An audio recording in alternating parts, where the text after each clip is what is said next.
And now, Death Valley Days.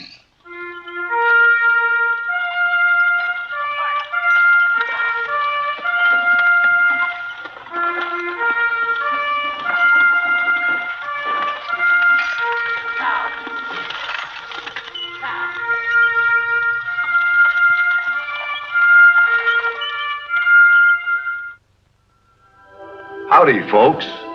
I'm the Old Ranger, and I have another interesting true story for you about the historic Death Valley country. The story I'm about to tell you is laid in Death Valley shortly after the turn of the century. It has to do with a mystery that had a whole mining camp by the ears. The mystery of Mr. Bigfoot.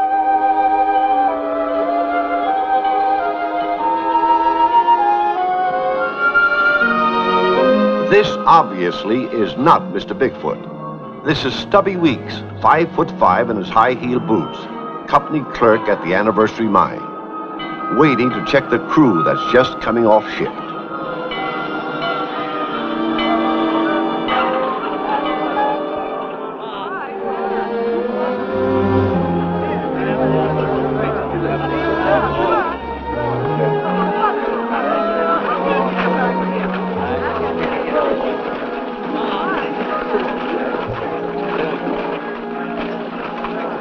Come on, before you open up the window. Get going. Red.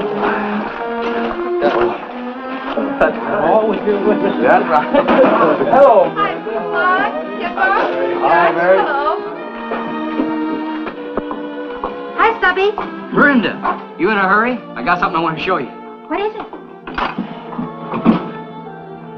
Oh, another piece of rock. Obsidian. This is what the Aborigines used for the tips of their spears. No. They did. They speared fish with them. In Death Valley? Oh, I'm sorry, Stubby. I didn't mean to make fun of you. I thought you'd be interested. I am interested. Haven't I helped you with your rock collection? Didn't I find that specimen of jasper for you? How would you like to go out again on Sunday? Oh, well, that's the day of the company picnic. I know. We could explore after lunch. Oh, I don't think Dutch would like that. Dutch? Dutch Hogan. He's taking me. Gee, I was counting on it. We can at least watch the games together. Dutch will be taking part in everything. And what makes you think I'll be sitting on the sidelines? Stubby, that's the spirit. Bye. I'm lining up a tug-of-war team. A team that can pull anything on the desert off their feet. I'll pull a 20-mule team. Yeah! Red, you pick. Boy, Red. You, Hippo, will put your 300 pounds at the end of the rope. 310. Plug Thompson, you got plenty of brawn. Roy, you step out. Tex, Mike, Slim, Wade. Come on, Sandy, and Hefty.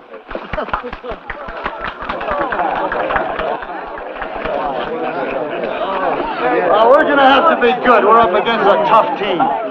You need a timekeeper? Hippo, you be sure I need a big supper tonight. Slim, you fill those pockets full of sand, boy.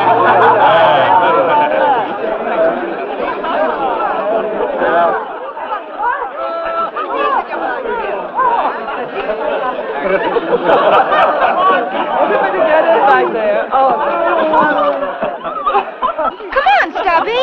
Get aboard, Stubby. I'm not going. What do you mean you're not going?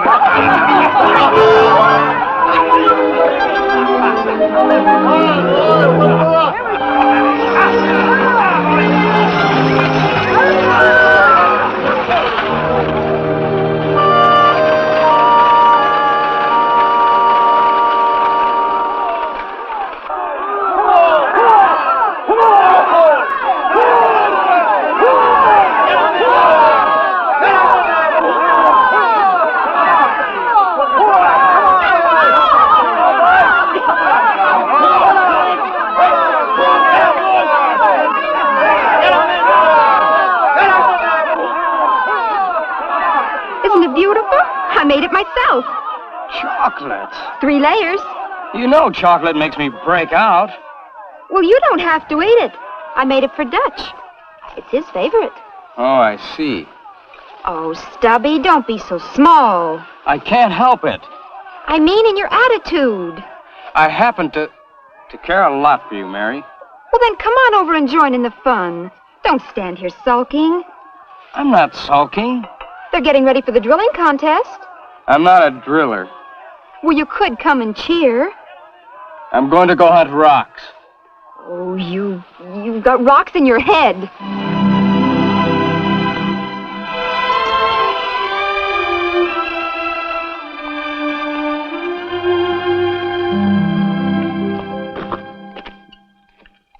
Hello, Dobie. Hiya, Stubby. What you doing, hunting rocks? Yeah. We're hunting bones. This here is Professor Muchmore, professor of ants that apologize. Anthropology, Western University. My friend Stubby Weeks. Glad to meet you, sir. Hello. This has been the greatest day of my life. Let me show you what I found.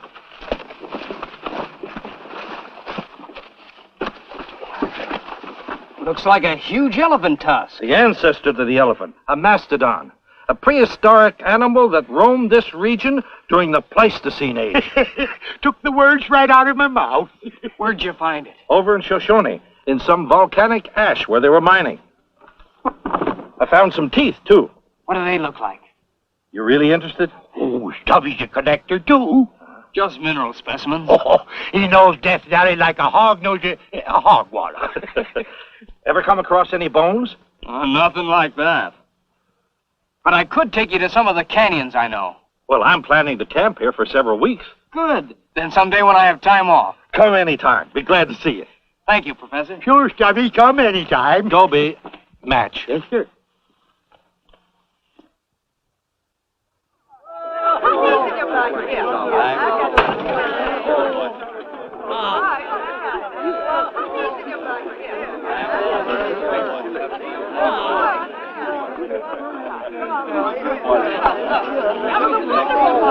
Barry!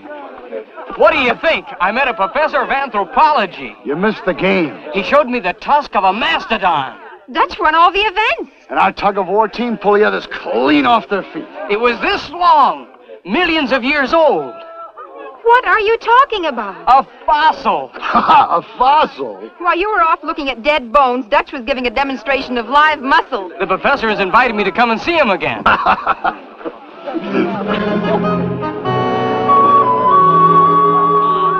All right, let it go!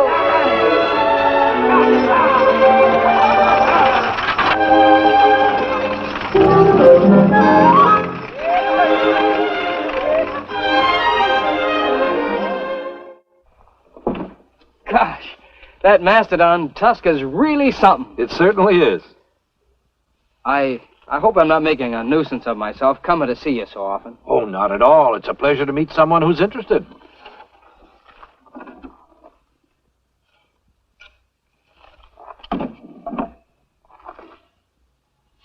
What kind of a bone is this? Oh, that's just a mold I made. The original crumbled when we lifted it from the ground. No wonder. Must be 1,000,000 years old. 2 million, perhaps. Gosh, was Death Valley here then? Death Valley was created some 11, 12 million years ago. Created how? By cataclysmic forces almost beyond the grasp of the human mind. Imagine, if you can, volcanoes all through this region blowing their tops, pouring down sheets of molten lava, earthquakes rending and twisting the Earth's crust,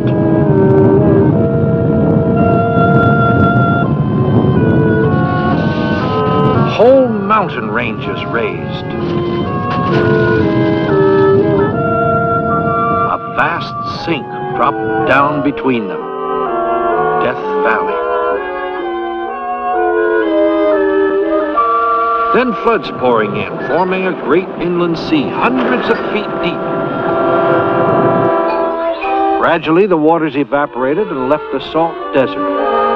That was about 2 million years ago. You can still see the shoreline of that ancient lake along the slopes of the Panamints. When did man first come here? Well, scientists disagree. We found fossils of animals, but no trace of prehistoric man. Unless you count Bigfoot. Who's Bigfoot? He wasn't prehistoric. He appeared, well, his tracks at least, over in Owens Valley, west of here, back in the 1860s. I have a diagram I drew from the descriptions given me. The feet measured 18 inches long, 6 inches wide across the toes. His stride was almost 7 feet, and that was walking, not running. Man, he must have been a giant. Nobody knows. They never saw him? The tracks appeared in several places from time to time. Watch was kept. But Bigfoot, as the Indians called him, never showed himself. It's a mystery to this day. 18 inches long. Well, that's half again as large as Dutch Hogan's foot. Who's Dutch Hogan? He's the biggest man in camp, and the strongest. He won all the contests at the company picnic last Sunday. All the girls are crazy about him. All the girls? The only one that matters. And what's her name? Miranda. They call her Mary for short, and it just suits her. She's the prettiest, the gayest. We used to have a lot of fun together. Till Dutch Hogan came along? Yeah, 6'2", strong as an ox. Brawn isn't everything, young man. Brains count. She doesn't think I'm very smart. You're quite fond of her, aren't you? Yeah, I'd do anything for her. I just wish I could prove it.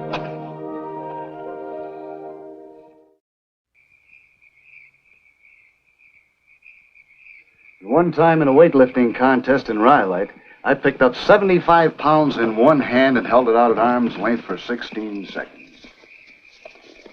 Somebody's coming. Mary? Oh, Stubby. Oh, I hoped I'd find you home. Hiya, Shrimp. Oh, you've got company. Oh, that's all right. Don't go. Come on up and sit around. Where have you been all day? Chasing butterflies.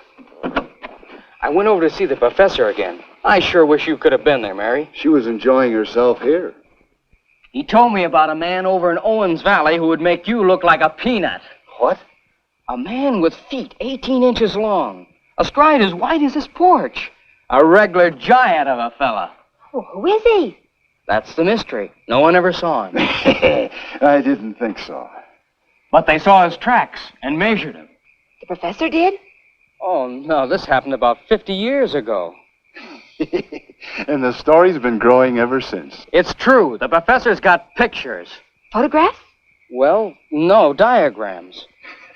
Sounds fantastic. A giant roaming the desert. Ah, it's baloney. The only way I'd ever believe it would be to see the footprints myself.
I tell you, it was a human foot. 5 toes, and that long. You're stewed, Dutch. It was the middle of the day. I was coming up from the ranch. What kind of booze they give you there? Go sleep it off, fella. I believe you. See what you done, Dutch? Scare the tar out of poor little Stubby. Would have made your skin crawl, I'll bet you, to see those giant footprints. I've got a ruler. What for? To measure them with. He's calling you bluff, Dutch. Oh, no. I just want to prove it to myself. Come on. I'm not going all the way back there. Why not? I just been. You see, he was lying. I was not. Come on, we'll all go with you and see.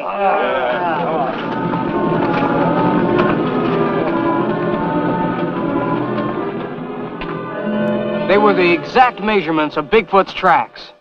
Well, of course, I, for one, have always taken the story of Bigfoot with a grain of salt. But you've talked to men who have seen the tracks and measured them. I'm a scientist, Stubby. Those tracks at the water tank are real enough. We all saw them. I mean, they were. The boys tromped them up pretty bad. They got so excited. What I'd do if I were you is to keep a night watch at the water tank. Night? Bigfoot would never show himself during the day. All right. Get your friend Dutch to go with you. Two are better than one when it comes to dealing with the unknown. And let me know how you make out. All right.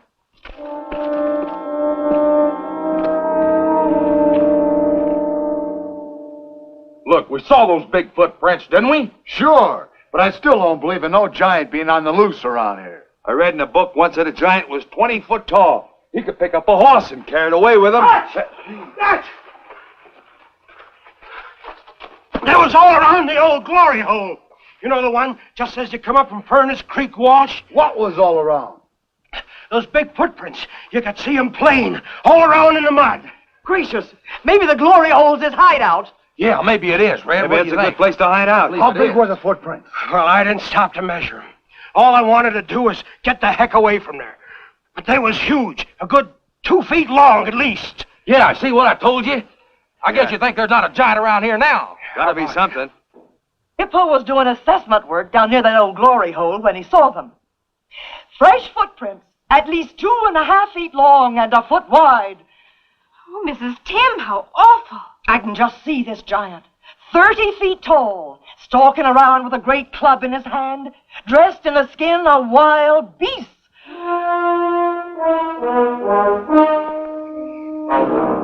I'm really frightened, Dutch. Don't worry, honey. I'm here to protect you. The tracks have been seen in 3 places now, each time closer to camp.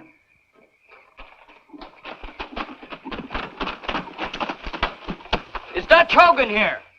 How did you guess? You're the man I want to see. I just been talking with the professor. He says the thing for us to do is to keep watch at the water tank tonight. Tonight? That's when Bigfoot's most likely to turn up. And if he should, what would you do? We'd get a good look at him. Where do you get this wee stuff? You're the biggest man in camp. Yeah, but not the biggest fool. You mean you won't go? You're darn tootin' I won't. Then I'll go alone. No, Stubby, no, it's too dangerous. He could kill you with his bare hands. Stubby! Stubby! Why didn't you go with him? Lose a good night's sleep for nothing? It couldn't be that you're afraid. Afraid of what? Something bigger than yourself. Oh, Mary.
Darn Chuckawalla.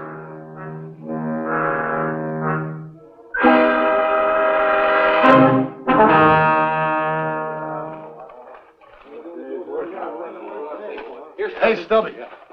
What happened at the water tank last night? Nothing. No sign of Bigfoot? I told you so. Just a waste of a night's sleep. Then how do you account for all those footprints? That's what's got me. Those were live tracks. There's some strange human at large in Death Valley.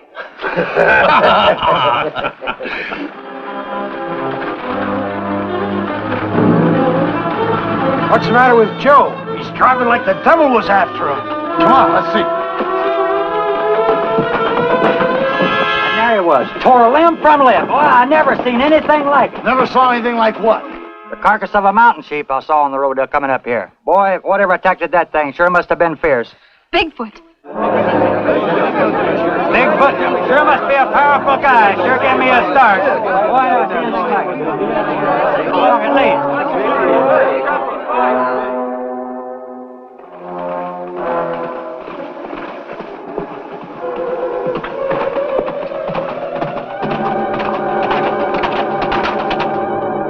The carcass of a sheep, eh? Yeah, the stage driver said it was sure pulled apart. Probably a mountain lion killed him. Well, mountain lions stay well up in the mountains. I've never known one of them to come down here. You and Dutch Hogan heard nothing at the water tank last night? I was there alone. You mean he didn't go with you? No. Why? He said he was no fool.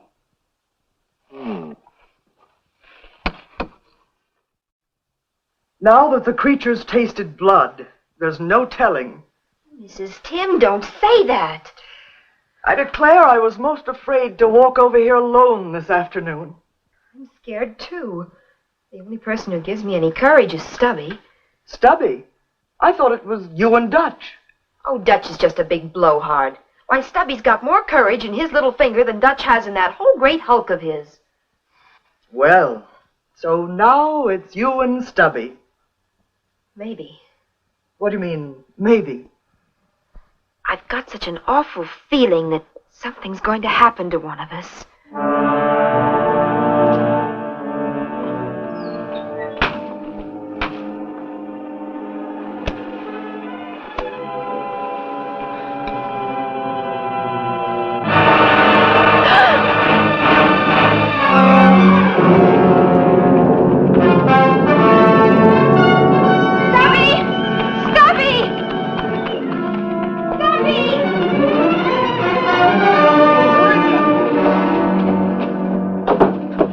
What's the matter? Bigfoot! Where? In my yard. I went out to hang up some clothes and there were his footsteps by the back porch. This settles it. That fella's got to be tracked down before somebody's murdered in their bed. I'll get the professor to help. Oh, Stubby, don't leave me. Take me with you. Don't be scared. I'm not.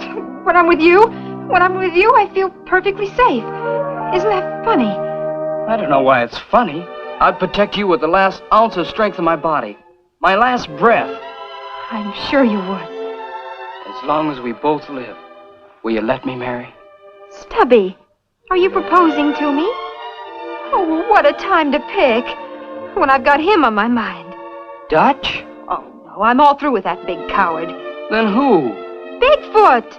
Oh, sure. I almost forgot about Bigfoot. You wait here, and I'll go get the boss's rig, and we'll go see the professor.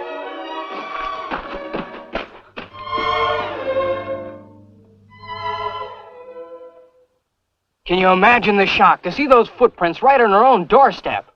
You screamed, I suppose, and roused all the neighbors? No, I just made a beeline straight for Stubby.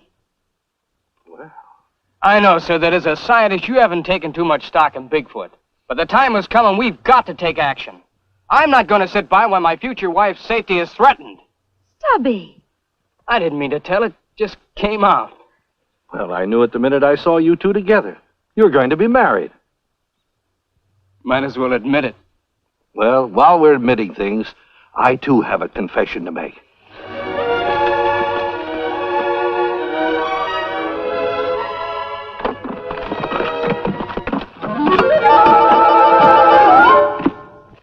I am Mr. Bigfoot. You? Paper mache. I'm an expert at making molds.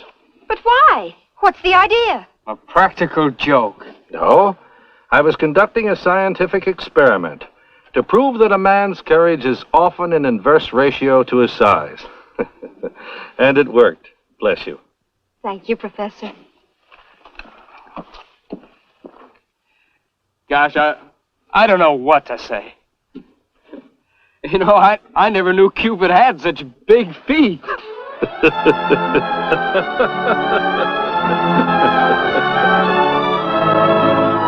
And that was the last time the giant tracks were ever seen in Death Valley. Did the others find out? If you were Stubby, would you have told?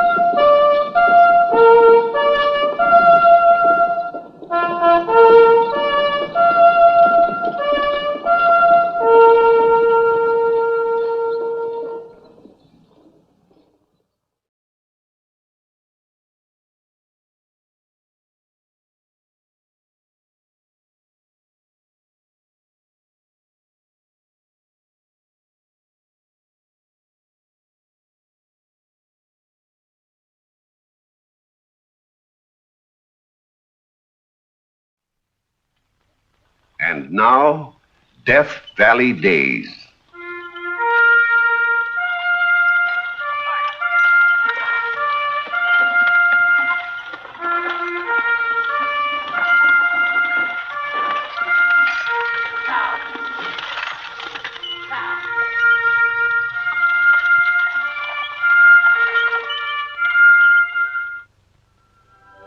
Howdy, folks.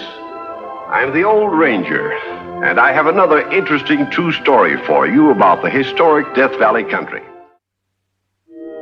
The history of the settling of the West is one that is filled with countless examples of sacrifice, heroism, and fearlessness.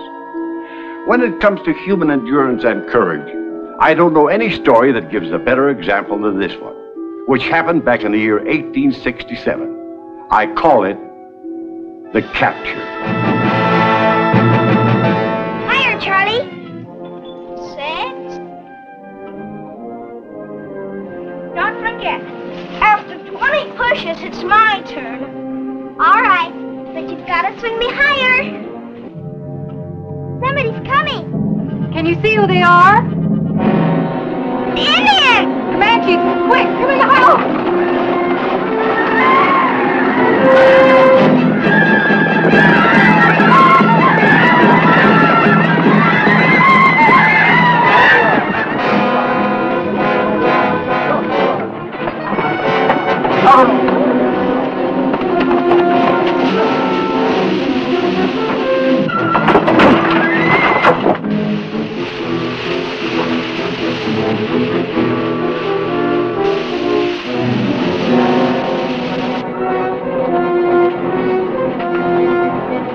Walega, Fischka.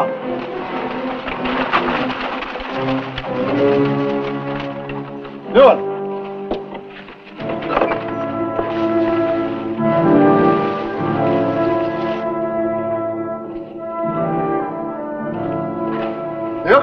Ykskä, ne, Neaska, Yskua.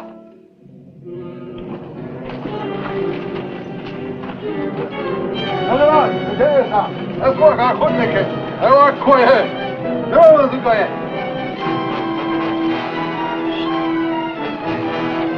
Hello, Teresa, Elkoa, Konneke. Elkoa, no, Zugaye.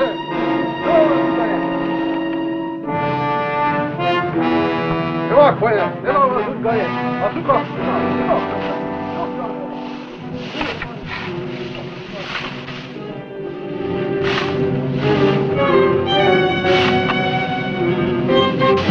Stop!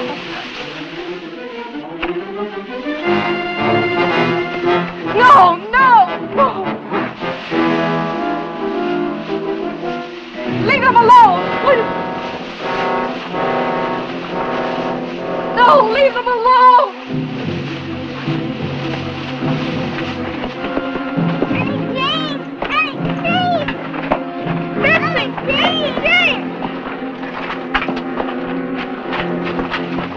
Gajoa, Jeksa, Juksone, Johsone, aha Nikka, Nyska on ehkai. Elimekwe, Nioska, one. Joksa,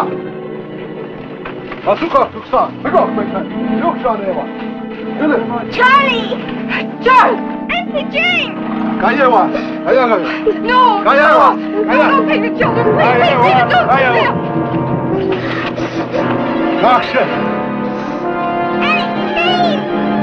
Please, don't!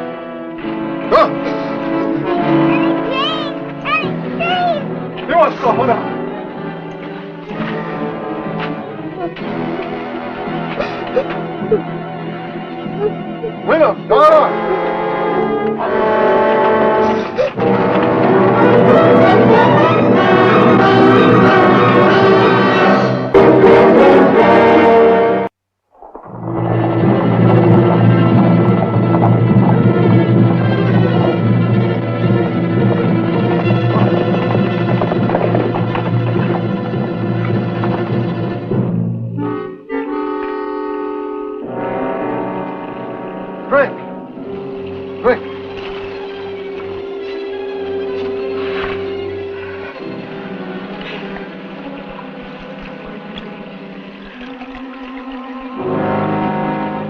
Taking us, Annie Jane? To their village, I guess.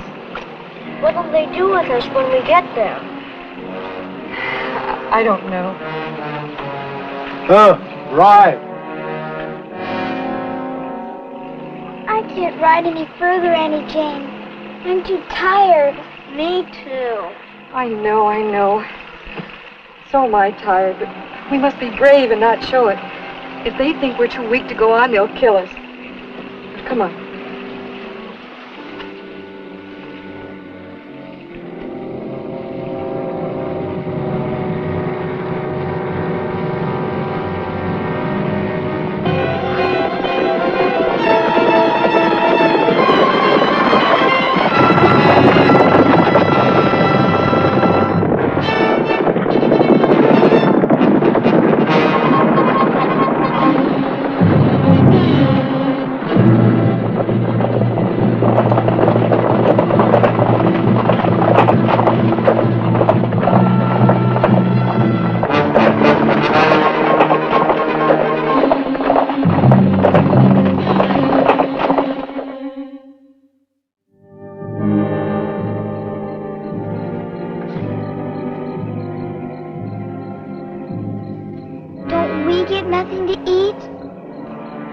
Awful hungry. So am I.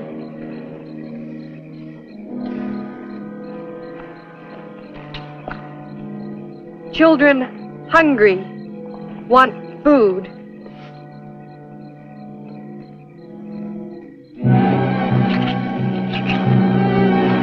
Put back. Those children haven't eaten since we started, and they're going to eat now.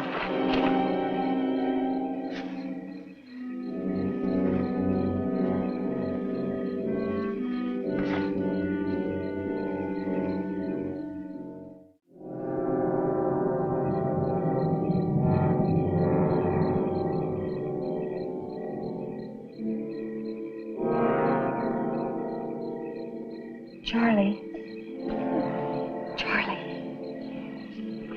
Yes, Auntie Jane? I'm going to try to get away and bring help. Tonight? Yes. If I wait till we get to the village, I might not have another chance. You do what you can to take care of your sister. Remember, be brave. Yes, ma'am.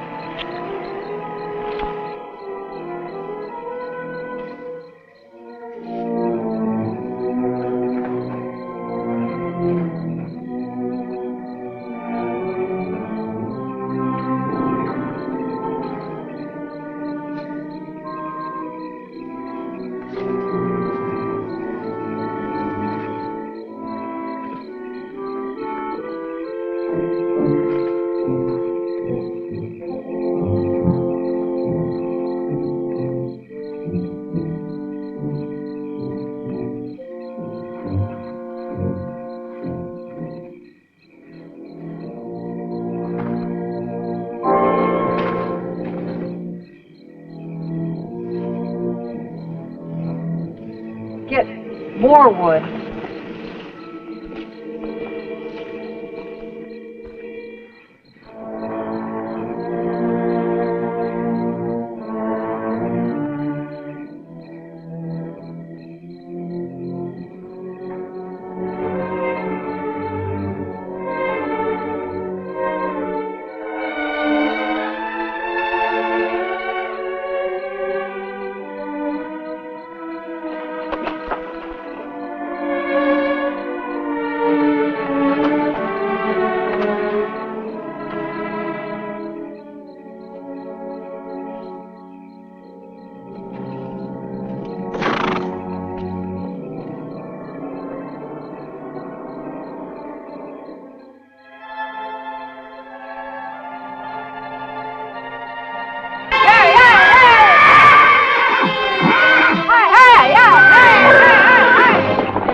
somebody.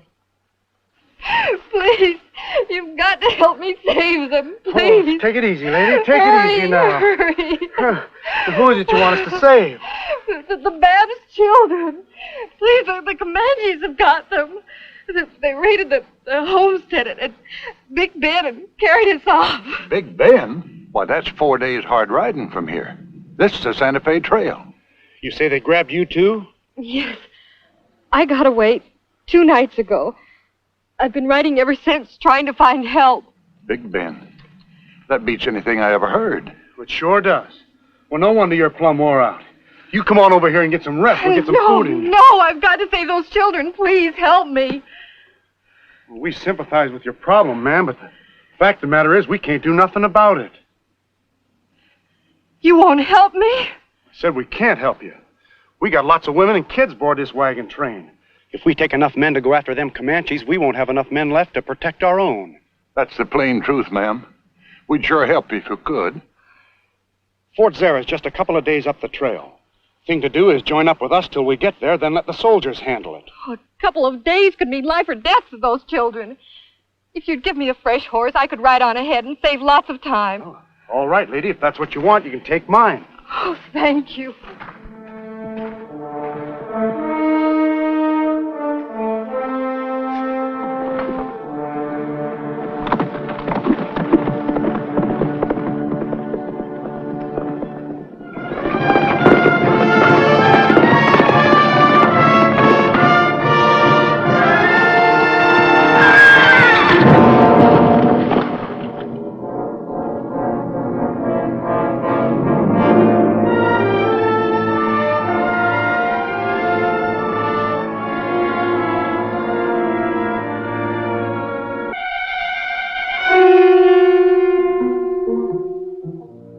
Comanche? Kiowa, Chief Lone Wolf. You speak English. Speak English good. You fall. Hit head. Oh, yes, my horse threw me. Oh, thank you for catching him for me. I was on my way to Fort Zara. Not go Fort Zara. No? No. Go Kiowa Village. Live with Kiowa. Be Kiowa.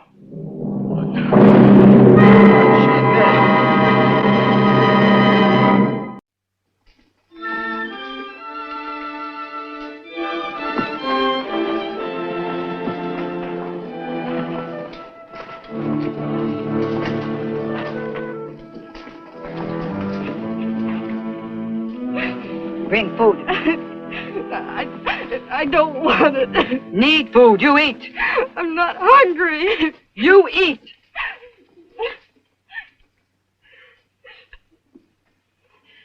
Food good. Your hair, it's brown. And your eyes are blue. You're not an Indian, you're a white woman. One time, long ago. Now, Kiowa. Do you like being Kiowa? Have to like.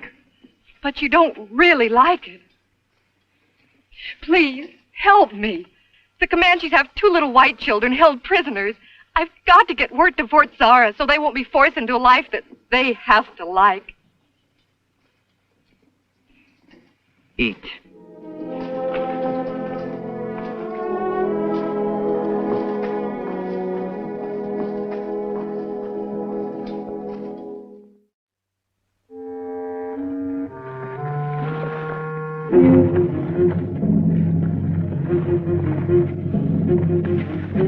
Nene, voy a Natita.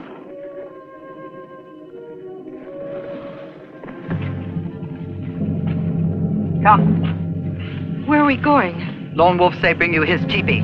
Oh, no, I won't go. Come. No. You come.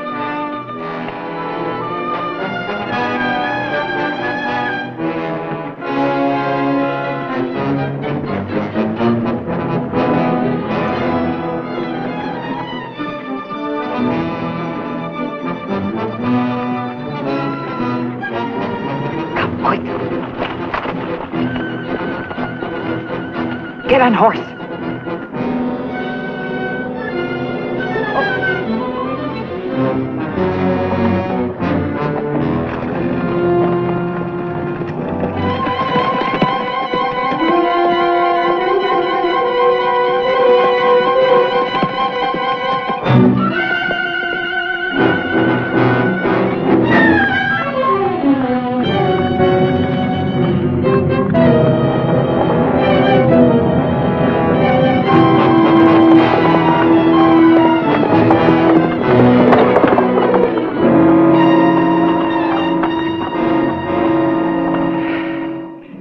Comanche village there.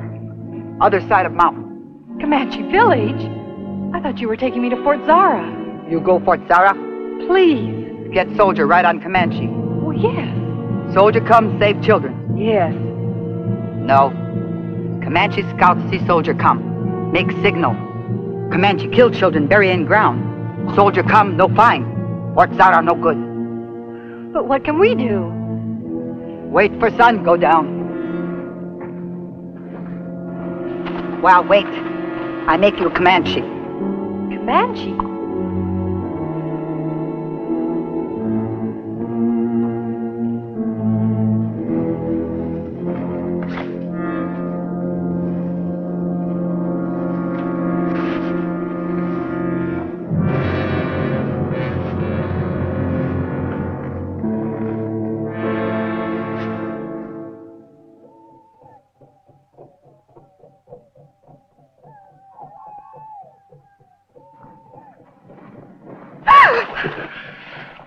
Did you find the children?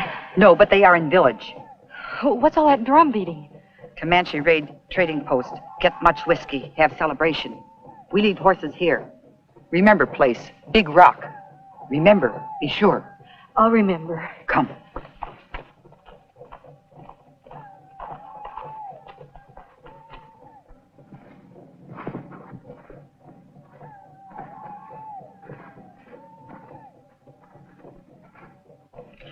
Keep wood in front of face. Do not talk.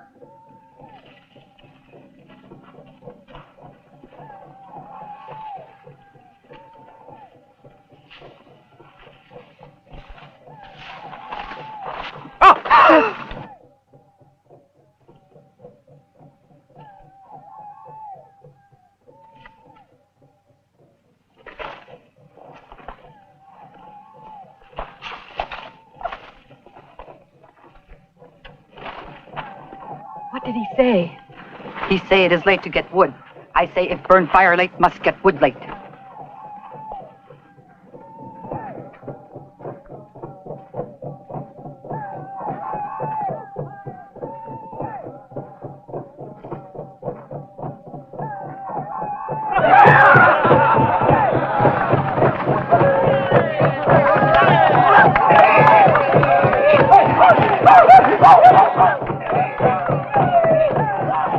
When you put wood by fire, move away quick. Do not look up.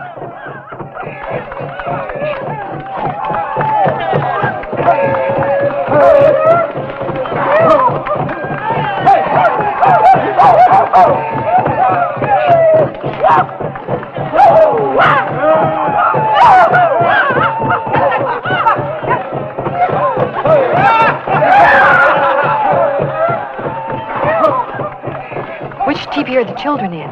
We find out. Nick Trump, what a horse for Jake.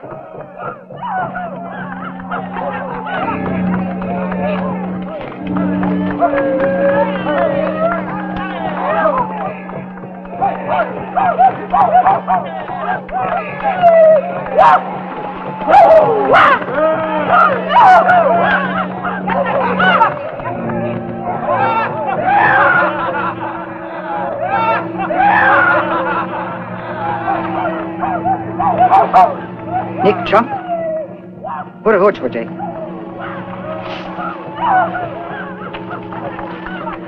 Children here.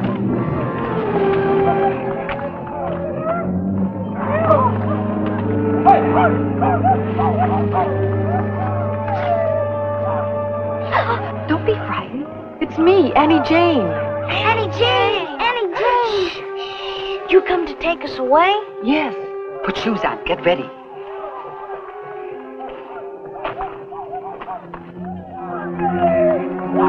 Listen to what I say. Pretty soon Indians run other end of village. You take children. Go fast to horses. Ride. Keep North Star on back. Come to Flat Top Mountain. Go right. See wagon trail. Follow. Aren't you coming with us? No, I stay.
on tightly now. We've got a long, hard ride ahead of us. Where's that lady who helped us?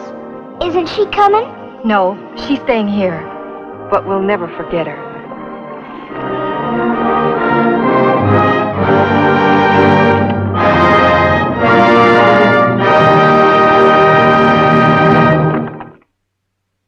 The rescue of the Babs children became a favored story throughout the frontier territory. A story of endurance, courage, and sacrifice, which is a tribute to human love and devotion.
And now, Death Valley Days.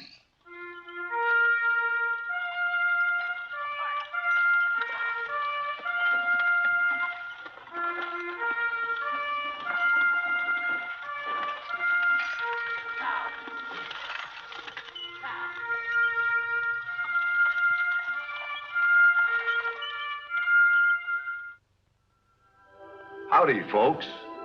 I'm the Old Ranger, and I have another interesting true story for you about the historic Death Valley country. I was looking at a picture in the newspaper the other day, maybe you saw it, of our 20-mule team outfit drawn up alongside of one of our newest jet planes. And it struck me all over again that the 20-mule team is still mighty big in the big world of today. Imagine then what its impact must have been in the sparse desert settlement of Mojave back in the year 1883. That's the time and the place where this story opens. A story I call Jerk Line Jitters.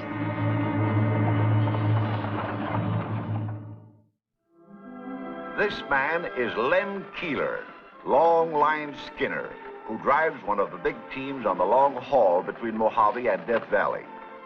He's king of the outfit, an expert with the black snake and the jerk line. The jerk line is this here rope that I use to telegraph my orders to the lead mules, 100 feet ahead of me and out of sight completely, going around bends in the mountains. It takes a lot of know-how to handle 20 animals in the biggest wagons in the world, but between you and me, it's a lot easier than managing my 20-year-old daughter Enid, who keeps house for me. She's got more suitors than she can shake a stick at. It's Father who shakes a big stick at him, believe me. There isn't a one of them he thinks worthy of being his son-in-law. Not even Brad Tyson. I suspect that's why he's encouraged Brad to take this new job as swamper on the big team. He knew it would keep him away from Mojave and me for 3 weeks at a stretch. And only a day's layover when I do hit town. What a grind. A 330-mile round trip. Those critters never getting out of a walk once. Mr. Perry, the company superintendent, warned me when he hired me. Sure, Brad's all right. But he's a chap always looking for excitement. I told him he'd be disappointed. Swamping on the big team is one of the loneliest jobs in the world. Well, young fella, take a last good look around, for there's nothing more to see between here and Death Valley. Lamb? Once I seen a coyote chasing a jackrabbit. It was so hot they was both walking. Better change your mind, Brad, and stay here in Mojave. It's too late. We're pushing off. Goodbye, honey. Don't I get a kiss? Sure. Close your eyes.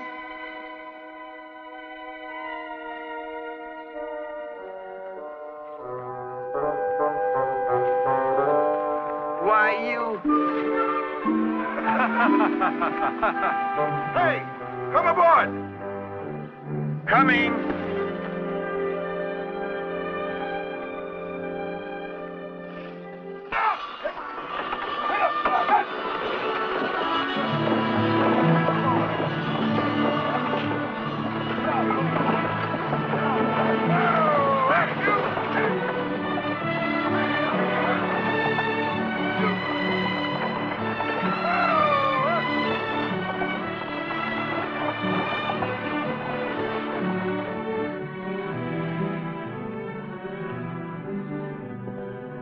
Chang, what's holding you up?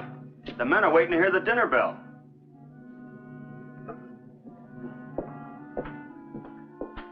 Oh, it's all cooked already. Well, get busy and dish it up, and I'll go call them in.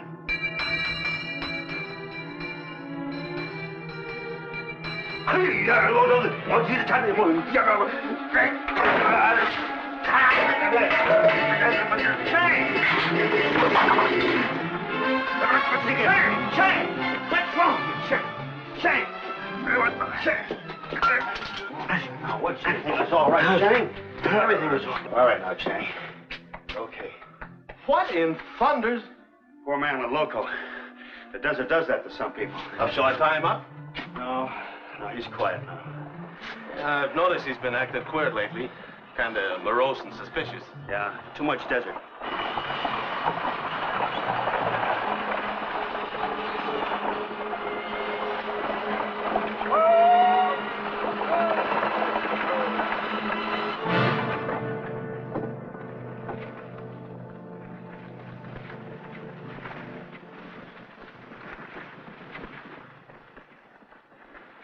If this was Paris, France, I couldn't be gladder to see a place. I've never spent 10 deadlier days in my life. The trip back won't be no different, except for the load we haul. Doesn't anything ever happen? A mule gets sick, a wagon break down? Not so far. Don't see how you stand it. You will. Hi, Lem. What kind of a trip you have? Same as usual. Good. Meet my new swamper, Brad Tyson. Brad, glad to know you. Pleasure. Come on in, wash the dirt down. I'd like to get the poor fella out of here before he gets out of his mind again. There's lots of company I'd rather have aboard for 10 days. Oh, he won't cause you any trouble once he's headed for home. I guess I don't have any choice. Have him ready in the morning. Thanks, Lem.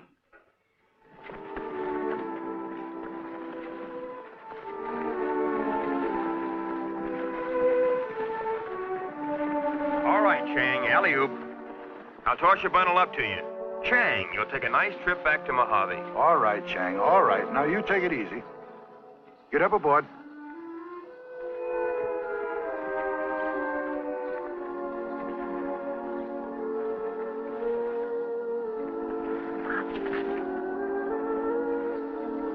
Perry will see that he's taken care of, Lem. And ask him to send us in a new cook as soon as he can, will you? Sure. Well, so long. Good luck.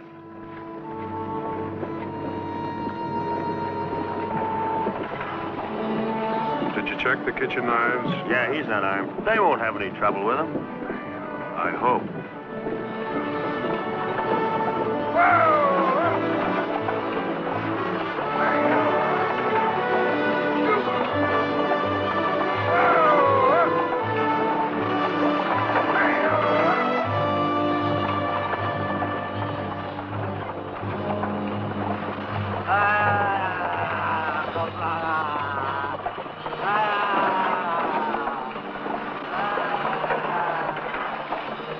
Shut up, Chang.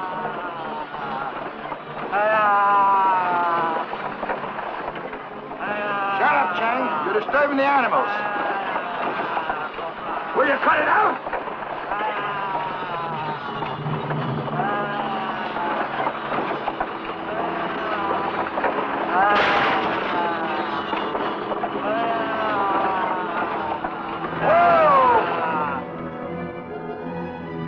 What are you trying to do? Kill us all? Calm down, Chang. Chang, calm down. Calm down. It's okay, Chang. Move him back in the rear wagon with you so you can ride herd on him. Come on, Chang, please. Come on. Come on, Chang.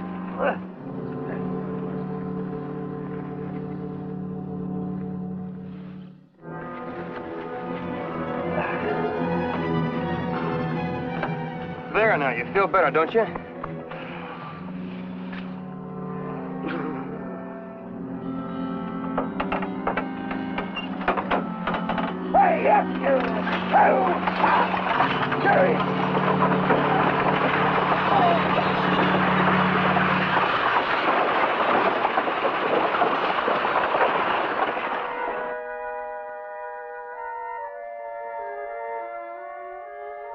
It's too bad. Chan won't eat anything. Well, if you don't want to eat, best not try to make them. Stow the gear.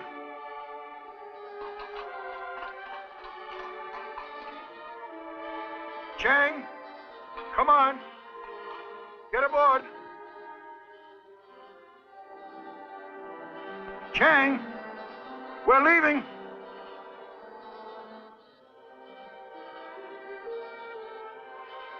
I'll go try and coax him. I don't want to get him riled.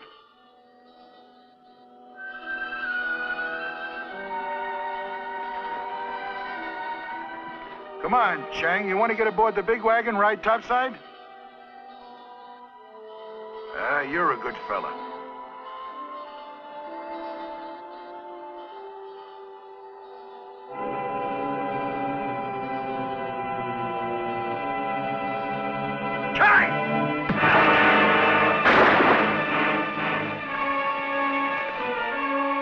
How'd he get his hands on that? Stow it away. And get a rope. We'll truss him up. Up you come. Come on.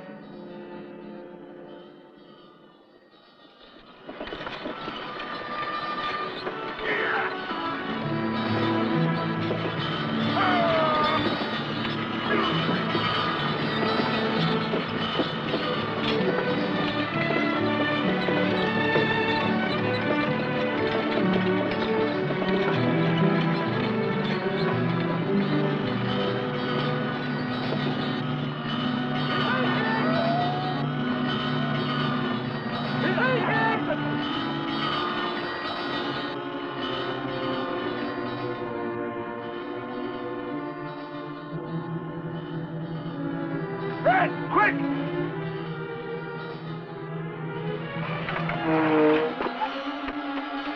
Having some trouble in the Paiute village. About to burn the squaw to death. His squaw. You lead the way.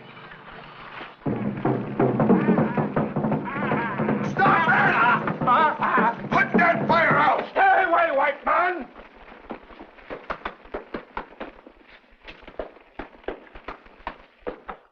What's the big idea? She witch! Untie her, turn her loose. Take those straw off of her. She witch! Now you listen to me. My company, me, big boss Death Valley. Own mountains, water, sky, everything. 5 big team, 10, 20 mule. You burn that squaw, we bring lightning down, strike you dead. Every last Paiute.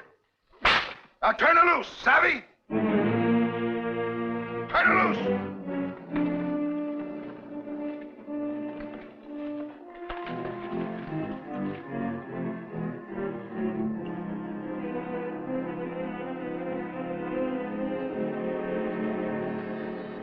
I take my hat off to you, sir, the way you dealt with them Injuns. Well, you did all right yourself putting out that fire. Let's get rolling.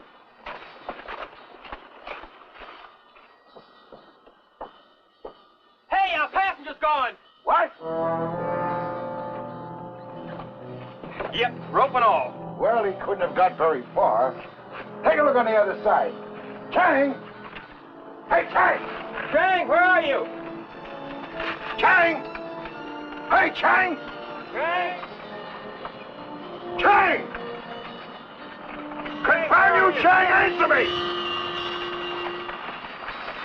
Chang! Hey, Chang! Oh! Chang! Chang! Hey, Chang!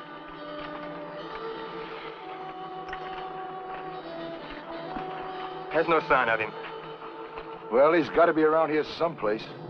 Trouble is, it's going to be dark before too long. Maybe we can overtake him. Maybe he came to and started looking for Mojave. Oh, he won't have a chance out here in all this heat. No food or water?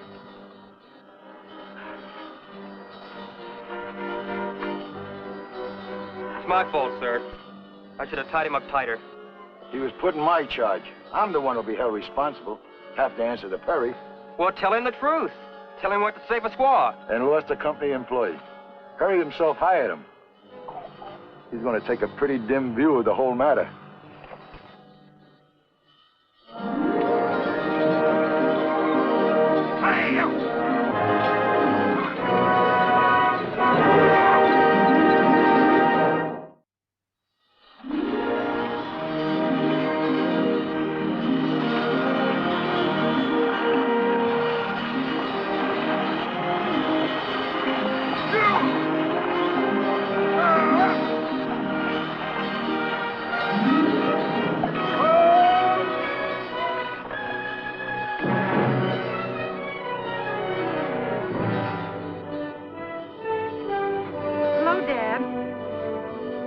Did you have a nice trip? Well, we're here. Never a dull moment. Wait till I see Perry. You know the... What there is to report, I'll report, and it can wait till morning. I'll take care of the mules. Then I'm going over to the oasis and wash some of the alkali out of my throat.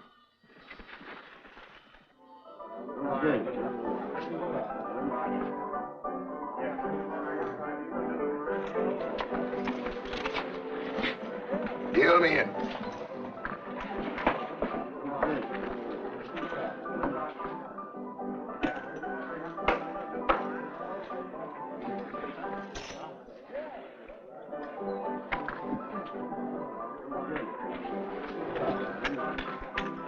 Maybe you'd better drop out, Lem.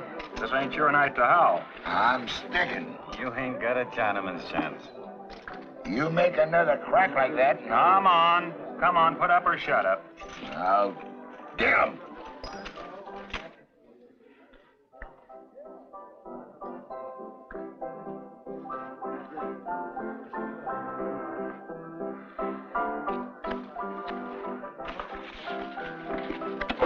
$10.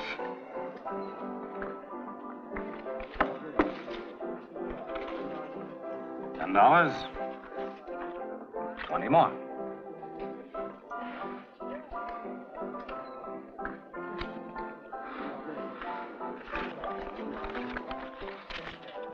And 15 more.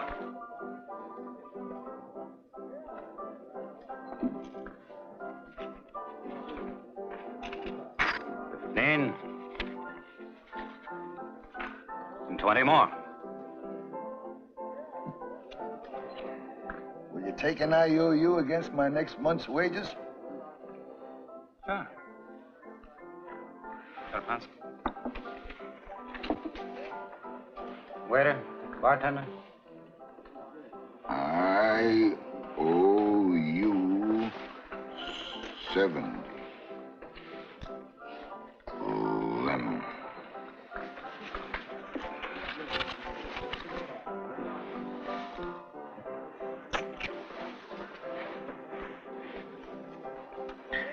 $20 and 50 more.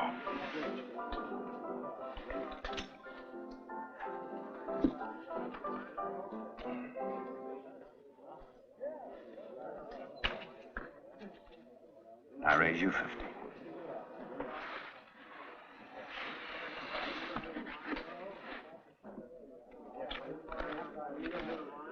I'll bet one of my mules.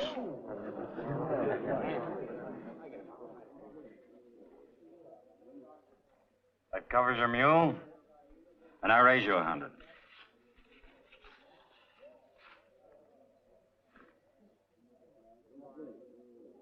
One more mule, and I'll call you.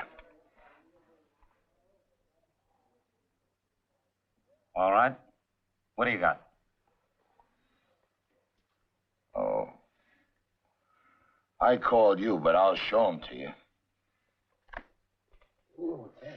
4 10s and a king. Ace, king, queen, jack, 10. Royal flush with the joker as a 10. 2 mules.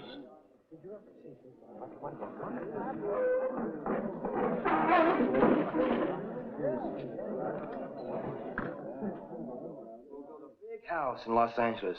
Maybe San Francisco. How does that sound to you, honey? Well, that would be wonderful, Brad. Hello, Dad. I kept some supper hot for you. I'm not hungry. We've got something to tell you, sir. I've had all the bad news I can take. Oh, but this is good news, Dad. He who bets what isn't his'n has to pay the price or go to prison. Let me make you some good, strong coffee, Dad. First, I lose Chang the cook. Then I lose the mules. Next, I'll lose my job. The only thing I ain't lost is you, daughter. I'm going to bed. Where'd you lose any mules? The Oasis, a poker game. The other fella held a royal flush. What is it you wanted to tell me? Not tonight. Some other time. Dad's really got himself in trouble, Brad. The old fool. You've no right to call names like that. And who's got her better? I'm marrying his daughter. I don't know if you are. Oh, Enid. Oh, I'm so upset. I don't know anything. You know I love you. I'll think of some way to get him out of this scrape. These are none of your run-of-the-mine mules. They're hand-picked, hand-trained. The best doggone cured for mules west of Missouri. Say, are these the mules you won from Lem Keeler? That's right. If you'd like some expert advice about picking your two, I swamp on the big team. Hey, I might just take that offer. Well, good. Meet me at the corral at sunup, and I'll help you pick the two best animals in the outfit. Bartender, give this gentleman a drink. Make it a double. Well, thank you. Come on. Come in. Morning, Lem. I'm tendering my resignation. You what? Well, you can't quit at a moment's notice, Lem. I'm sorry, sir. Well, the big team leaves at noon today for the valley. The team ain't so big anymore. There's only 18 mules now. What are you talking about? Well, I lost 2 mules last night in a poker game. You bet 2 of our mules? Yes, sir. Company property? Well, I held 4 10s and a king. Yes, sir. I'll have to attach your pay. I lost that, too. Whatever got into you, Lem? Well, I started to drown my sorrows. What sorrows? On the way in, I lost a passenger, Chang. The cook out at the works, he went off his head, and they were sending him back here on the wagon. You lost him? Well, he got loose while Brad and I was rescuing a Paiute squaw from being burnt as a steak. Are you still drunk? Oh, I felt awful about it. I couldn't sleep nights afterwards, thinking about those vultures picking on poor Chang's bones.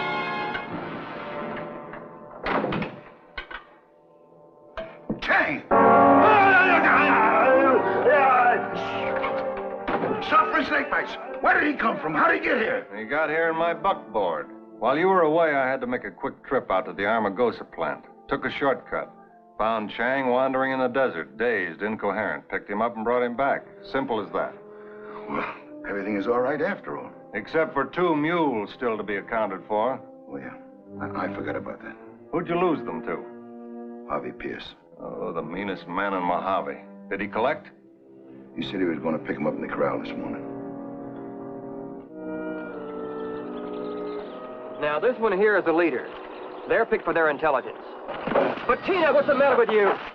She don't like me. I don't like her. Well, let's look at some others. This here one's a pointer. Look at that neck and that chest.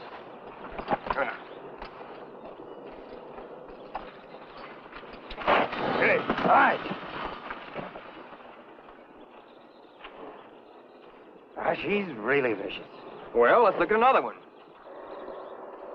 Now, here's a fine animal. Won't find none any better. I might as well be honest with you. These mules resent all strangers. Lem's the only one that can handle them. They're his babies. He didn't mention that. As a matter of fact, they'll only work when they're part and parcel of the big team. And I've been gypped. Would you settle a debt for cash? I got a month's pay right here.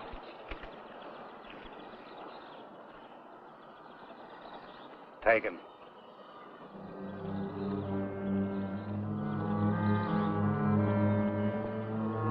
A dime left.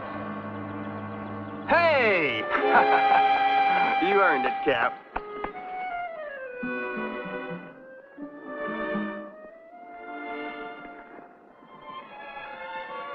Morning, sir. Morning.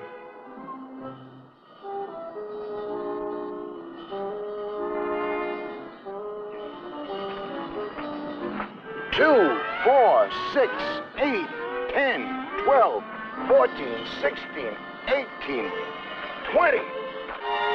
20?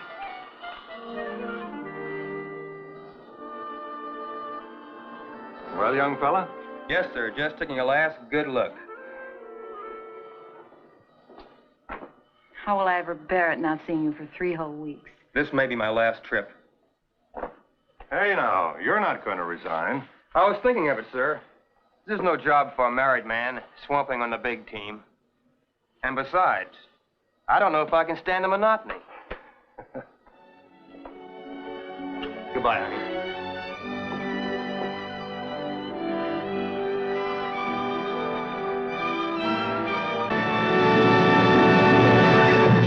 And that's the story of a long-line skinner and his swamper.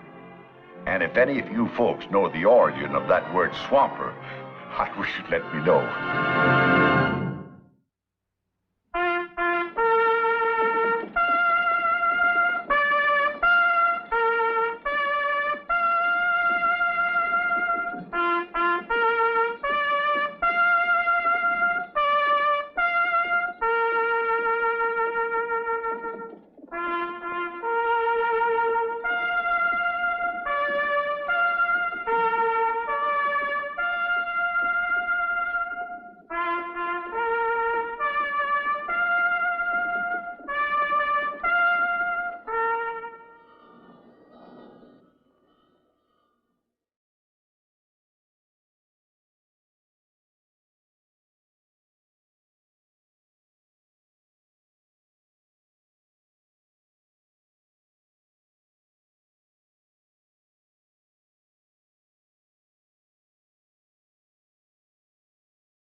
And now, Death Valley Days.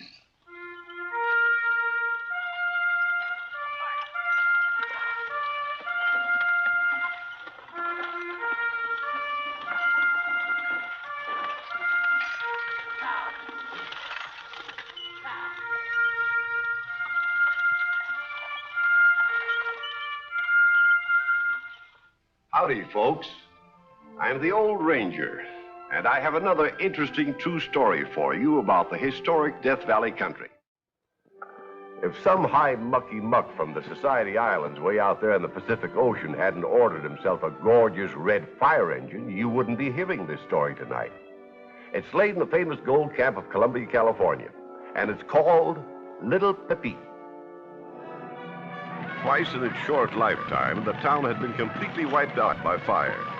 Once in 1854 and again in 1857. It is now the year 1859. Once more, the town is built up. Men are working and men are eating. I remember the day I arrived here from Connecticut. The town was still smoking like Sodom and Gomorrah. Well, I don't know why you're likening it to them two cities, Miss Pellet. You would if you'd read your Bible, because they were sinks of iniquity just like this town, and they were destroyed by a rain of brimstone. Columbia's no sink. It wasn't destroyed by a rain of brimstone. It was a spark from Old Man Edward's pipe falling on a pile of shavings. Isn't that right, John? Sure is. Yeah. Old Man Edward started it with his pipe. I didn't notice you in church this morning either, Mr. Haskell. Well, I had a late night of it at the arena last night, watching the fight. What fight? Big grizzly bear and a 2-year-old bull. How terrible. No, it was pretty good. I had my money on the bull, but Philo here, he was betting... Ow! Oh, you've got to be careful of those chairs, boy. I'm always running splinters in myself, too.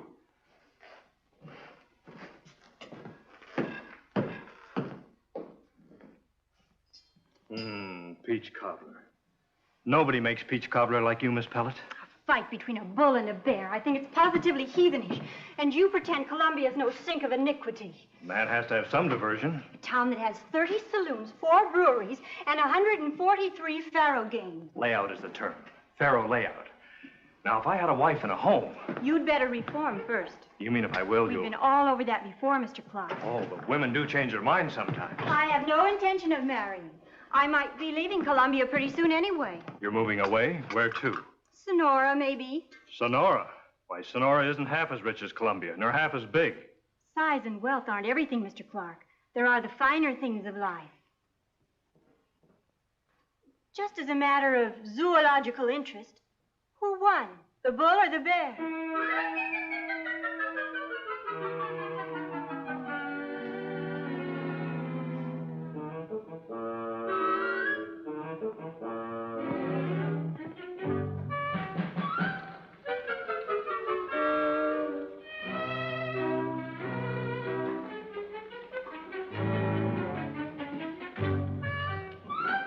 Judge. Oh, good day, Philo. On official business, I see, huh?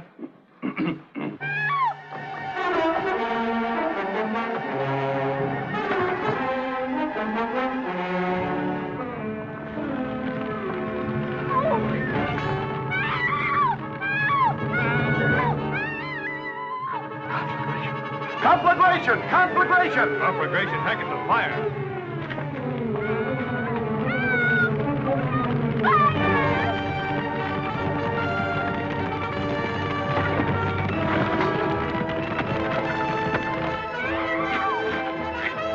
Fire!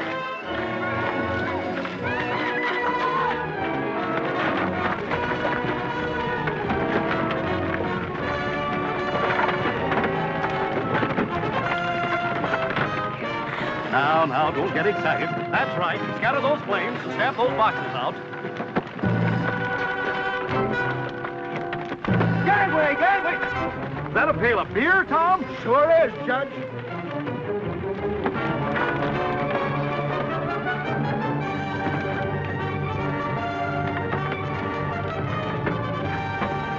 Oh, it's all right, Miss Pellet. We've got it under control. That was a close one. What were you trying to do, Kitty? Burn up the town again? Oh, thank you for coming to my rescue. I hope you didn't burn yourself, Mr. Clark. It's only my coat. I've got some baking soda and bandages and... What I need is a good stiff drink to get the smoke out of my throat. There's plenty more beer where this came from. On the house. Splendid, splendid. I, too, feel somewhat dry from the exertion.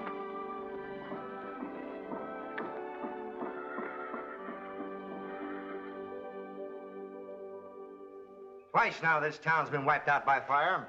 We can't run the risk of its happening again. That's right. You're absolutely right. Then what we need is a fire engine. No more of your piddling bucket brigades. You're right, boy. This town rates a real fire engine. Yes, Columbia, the gem of the mother lode. Yes.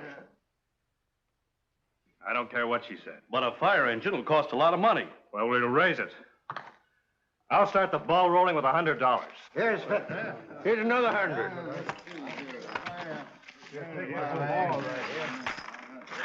How about you, Judge? Well, I'd like nothing better than to contribute, but unfortunately, I'm not a man of means. Then you can donate your services. Digging cisterns. Cisterns? Digging?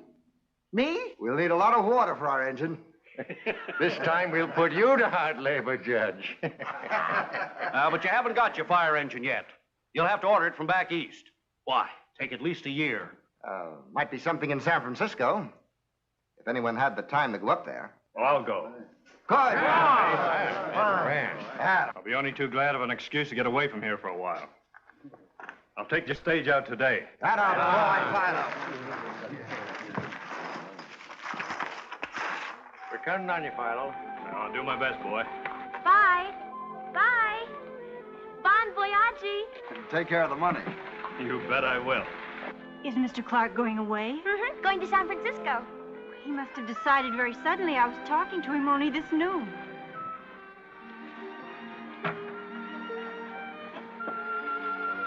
He's not leaving for good. Could be. But... Ah, Miss Pellet. Oh, hello, Judge. May I have the pleasure of escorting you to the evensong service?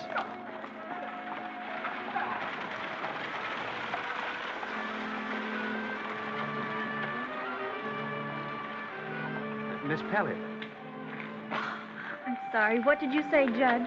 I requested the pleasure of escorting you to the evensong service.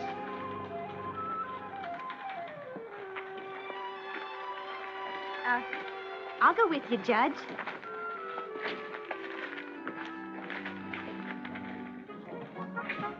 All the way to San Francisco, first by stagecoach, then by riverboat, Philo guarded the precious money. In San Francisco, he sought out the city fire chief. We have just what you're looking for. One of the neatest, trimmest, prettiest little fire engines that ever threw water. New? Well, practically new. How come you want to get rid of her? Well, the fact is, she don't really belong to us. This engine was built back east and shipped around the Horn for the king or some high potentate in Tahiti. Tahiti? One of the society islands out in the Pacific Ocean. It was consigned to the city of Papeete. That's what she's called, Little Papeete. see. Well, how come she got sidetracked here? Nobody seems to know, but she's been sitting on the dock for quite some time now. The shippers want to get rid of her, so if you folks want her... Sold to the town of Columbia. Good, come right on.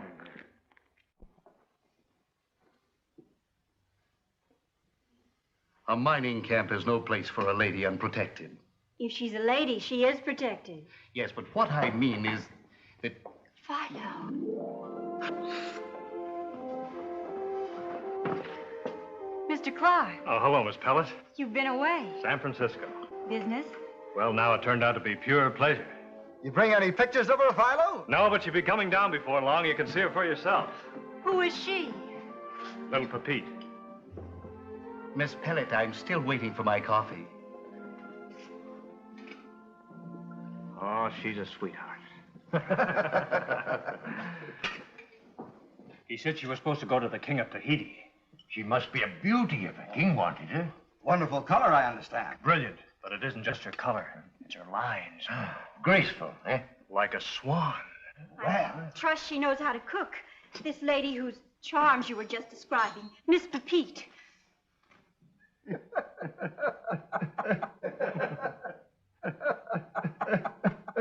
Or wasn't that the name? Oh, that's the name. But she's no lady. I might have guessed from what you said about her high color it must be paint. Sure it's paint. Bright red. Oh, don't look shocked, Miss Pellet.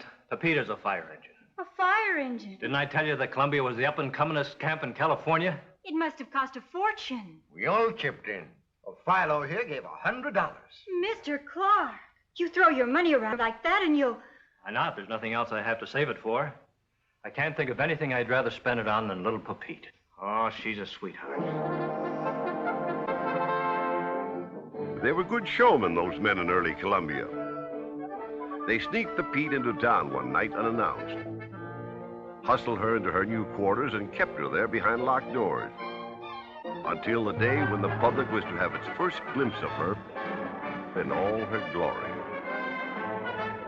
A general holiday was declared.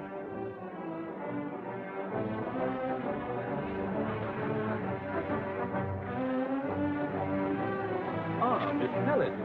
Well, nice to have you join us. Oh, I'm so excited I could swoon. How come you're not marching? Oh, it's only the boys in the engine company. And you don't belong? The membership is limited. Oh. Well, personally, I'd rather be standing here beside you, dear lady, than pushing a fire engine up the street.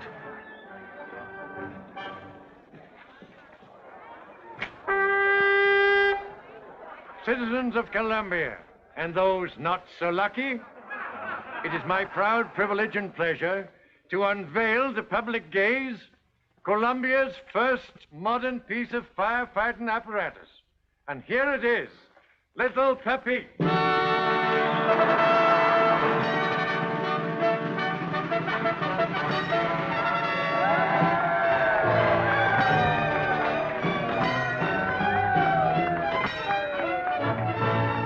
Don't they look handsome? Oh, there's your husband, Mrs. Brady. Hello, Matthew. Oh, you, John! Philo? Well, Company, march.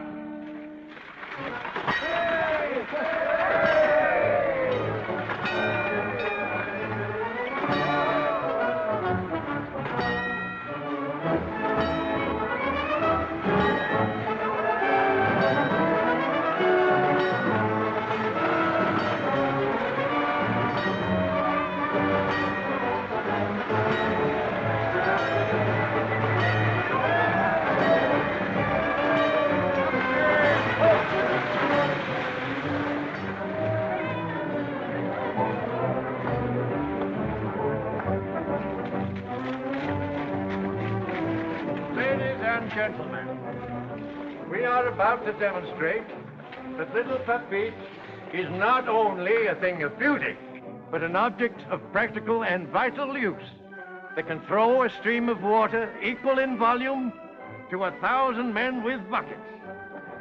Company, turn to! oh, Aren't they efficient? Look how fast they're working.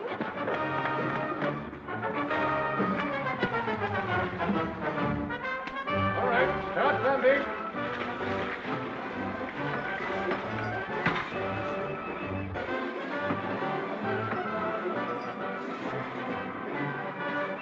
Maybe the valve isn't open.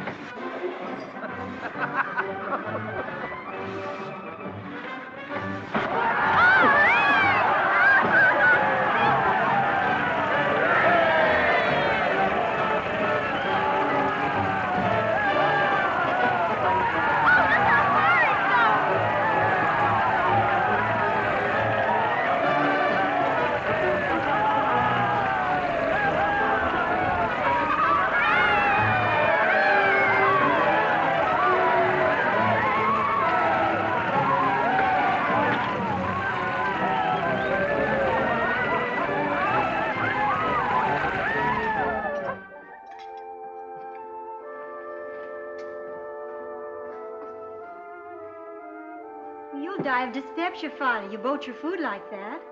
Oh. Seems like we never get a chance to talk together anymore.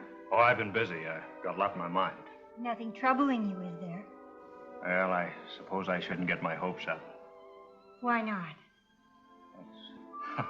It's almost too much to expect of nobody like me. You know what the poet said. Faint heart never won. I'd be the happiest man in the world. I wouldn't ask for another thing as long as I lived. If only I could be elected chief of the Columbia Fire Department.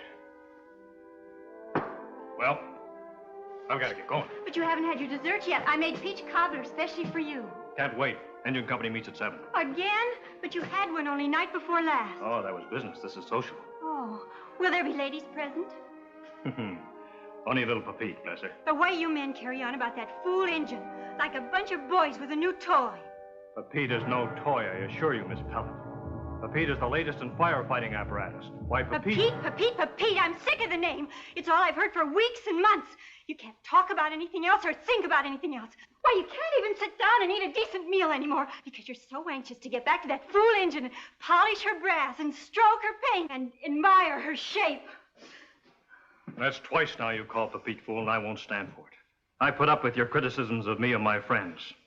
I've heard you disapprove of everything in the town of Columbia, but when you start throwing insults at Pepite, by golly, that's going too far. I can't help it. Then go live in Sonora, where they don't have a Pepite, where they have to depend on an old-fashioned bucket brigade.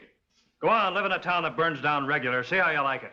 And what's more, you needn't make peach cobbler for me anymore because I'm not coming back. I'm taking my meals across the street at Mrs. Hoyle's. Wife of Fireman Hoyle. Father, you can't. Her cooking isn't clean. I didn't mean what I said just now. I just sort of flared up and...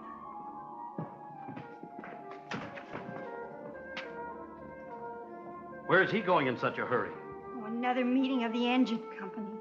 The way those men carry on about that fire engine like a bunch of kids with a new toy. She's not a toy. Pepite is the last word in firefighting apparatus. Well, she'll be able to extinguish fires. Will be. She's already put out one to the very last spark. Why didn't she go out to Tahiti like she was supposed to? And do her work among the heathen.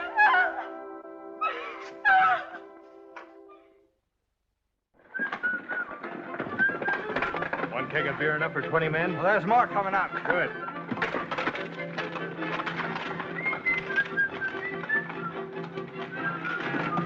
Can't I go with you? No, this is a practice run. But you're gonna have a beer party. Stag.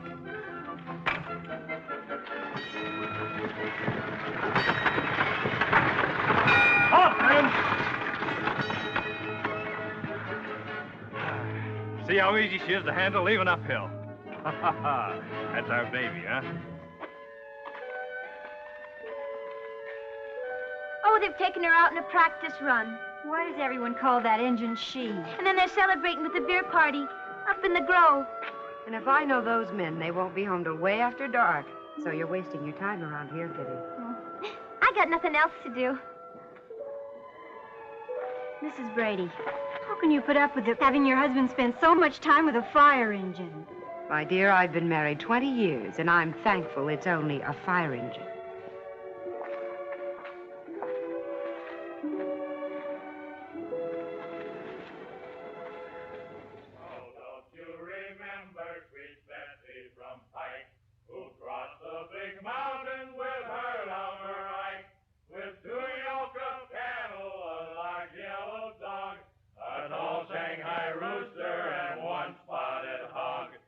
And goodbye, Pike County, farewell for a while.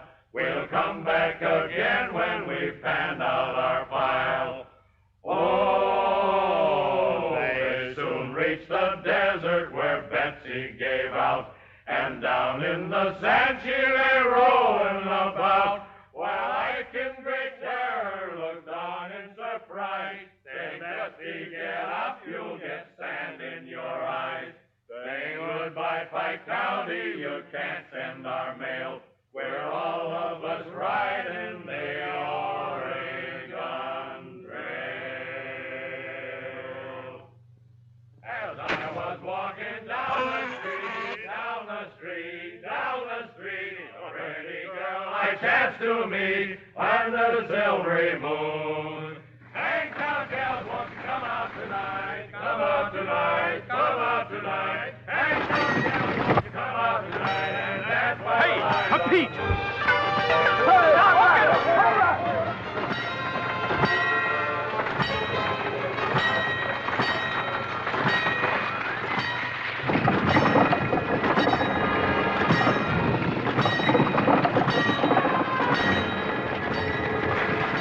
Milo, don't!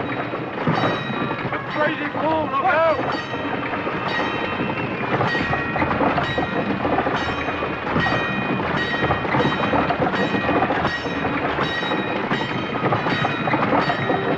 Watch out!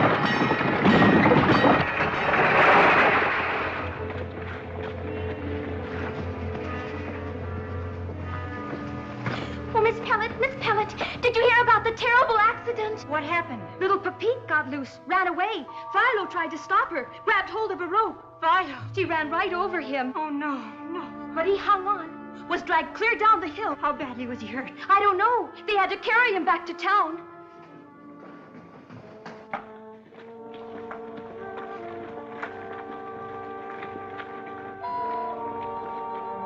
Where are the men? In there with Philo. How is he? Why, I really don't know. Oh, Mr. Brady, is he? Will he live? We just held a kind of ceremony over him. Elected him chief of the engine company. Oh, Mr. Brady. Nobody more deserving of it. Risked his life to save little Pepite. All right, boys, pack her in. Now, don't cry, Miss Pellet. There was only something I could do. Oh, but there's nothing you can do. Everything's going to be all right. Philo will be all right. And as for little Pepite, she hasn't a scratch on her. There must be some. There must be. We'll need the best quality white satin and real gold and silver thread. Well, I used to be a seamstress. I'll be glad to help with some of the plain sewing. Thank you, Mrs. Brady. And I'll help with the embroidery. Splendid. We'll get started right away and have it finished in no time. 8 days' labor, that's what you're down for. But you've got no right. Why, everybody's doing their bit for the fire department, Judge. Even the ladies are contributing. Contributing what? Well, we don't know yet. It's a surprise to be presented at the engine house this coming Saturday. And so, gentlemen of the fire department, I have been chosen to present you with this as a slight token of the esteem and admiration of the ladies of Columbia, the work of their hands and their hearts. Presented to the Columbia Engine Company by the ladies of Columbia, February the 22nd, 1861. Champagne for everybody!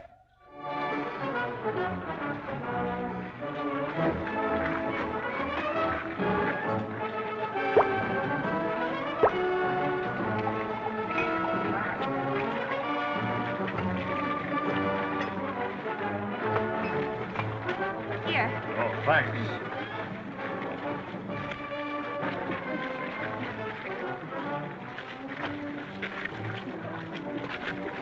Susan, what are you doing here?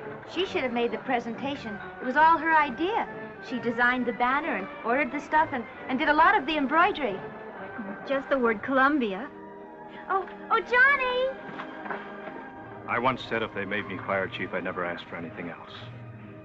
Well, I'm going to, right here and now. No, Father, you mustn't. Susan, will you marry me? I can't. I love you, You wouldn't if you knew. and you love me. Please, Philo, listen. There's something I must tell you. I've done a perfectly terrible thing. If you'd been killed when Pepite ran away, it would have been my fault. Susan. Pepite didn't get away by accident. I pushed the stone out from under her. I wanted her to be smashed to pieces. I hated her so. I should have been the one to have been killed. I wish I had. Well, anyway, now you know. I wanted to tell you before I left for Sonora. You're not going to Sonora. I couldn't stay here and face everyone after this. No one else will ever know. A husband and wife should have some secrets together. Philo To you and me. and little Pepite. This picture you've just seen was made right in the old gold camp of Columbia, with little Pepite playing her own part. The banner presented by the ladies back in 1861 is still on exhibit there in the museum, but it's not for sale. A famous Hollywood star offered $2,500 for it a few years ago and was turned down flat.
Howdy, folks. I'm the Old Ranger with an exciting new story of real life in the Old West. You've all heard that power corrupts. Just after the war between the states, a powerful new weapon, the Henry repeating rifle, began to make its appearance among the U.S. forces on the frontier, guiding the pioneers across the country in covered wagons such as this. At first, the Henry repeating rifle was in short supply and could be given to only one man in 100. Our story is about how this new power almost destroyed one of these men, who was 1 in 100.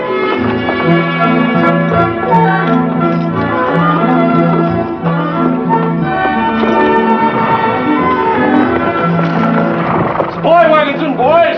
Come and get it! Hey!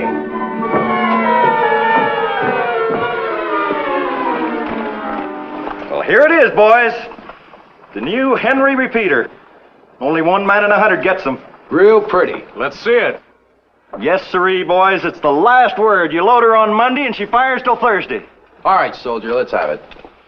I'll take it, quartermaster. Yes, sir. Who gets the gun, Lieutenant? You? Commandant's orders are, till they can supply everyone with them, it'll be assigned to the man who can handle it best. Guess that lets you out, sonny boy. You said the best man. We'll see.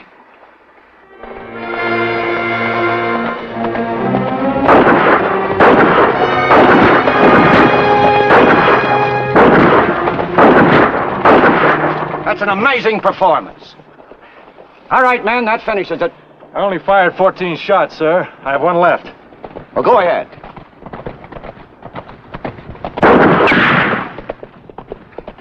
Well, I guess there's no doubt who gets the rifle. They can't beat a score like that.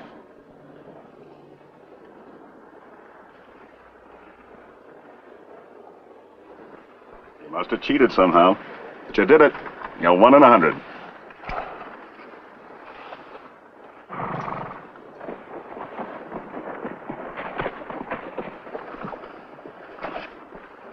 I'm Sam Dorrance. Got a wagon about 20 miles northeast of here, heading for California. A couple of women and a little girl aboard. We could use some military escort. Only one wagon? Oh, we branched off from a big train. Been going it alone since Cimarron Crossing. But the Indians in this stretch of country don't look none too friendly to us.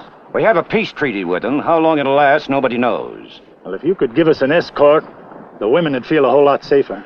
We're a very short man right now, Mr. Brooks, Billings, give Mr. Dorrance a military escort as far as Fort Union.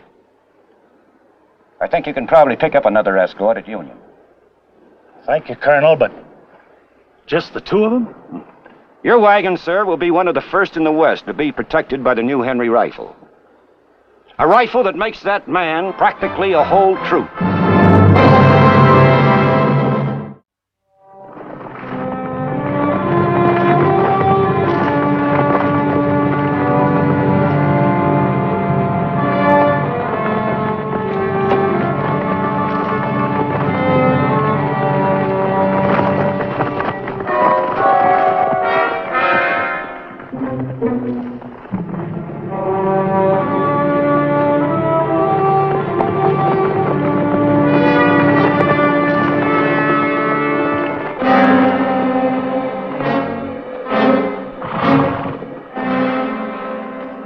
Here they are. It's all they could spare at the fort. Troopers Billings and Brooks. My name's Gaines. This is my wife, Hannah.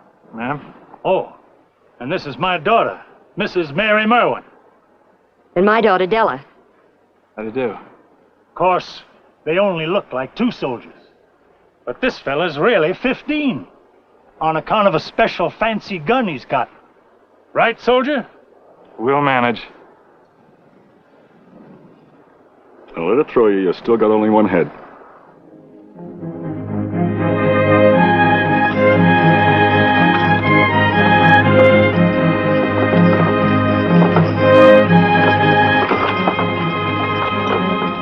He's got the firepower of 15 men. With his patent pop gun, sure.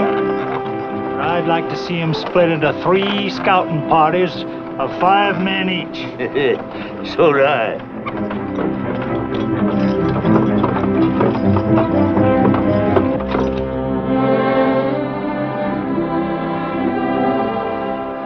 It's been a long, hot day, honey. Why don't you get a little sleep?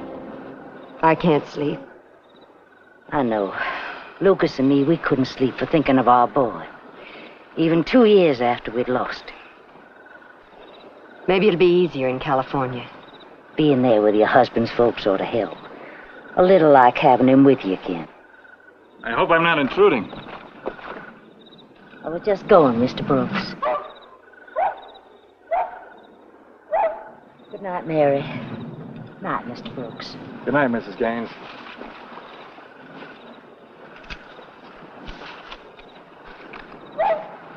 That coyote seems to bother you somewhat. It's just that it's such a lonesome sound. I wouldn't worry much about it. You keep stroking that gun like it was something alive, like something you loved. Well, it gives a man a strong feeling. It's good.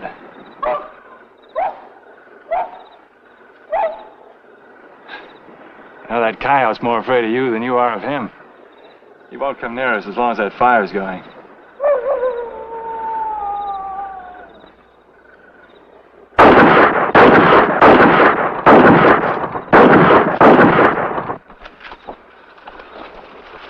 What was it? What happened? What'd you see? Coyote.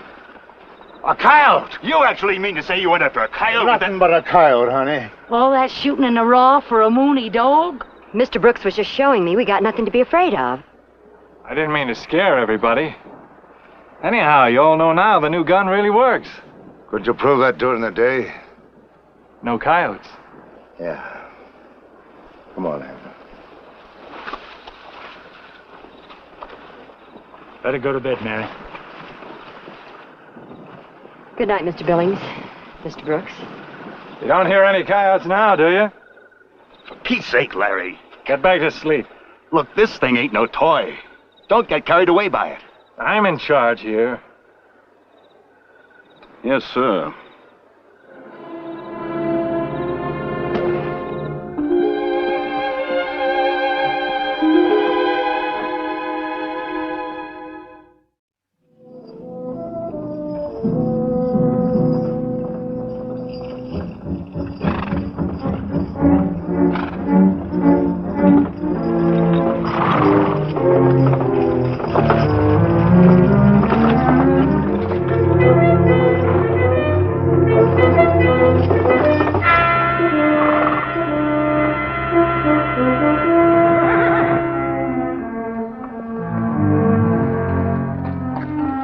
Nothing to worry about, folks. Young Pima Brave's out hunting us all.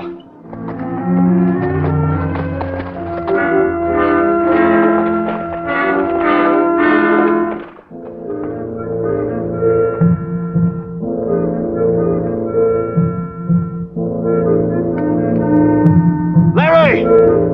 No! No!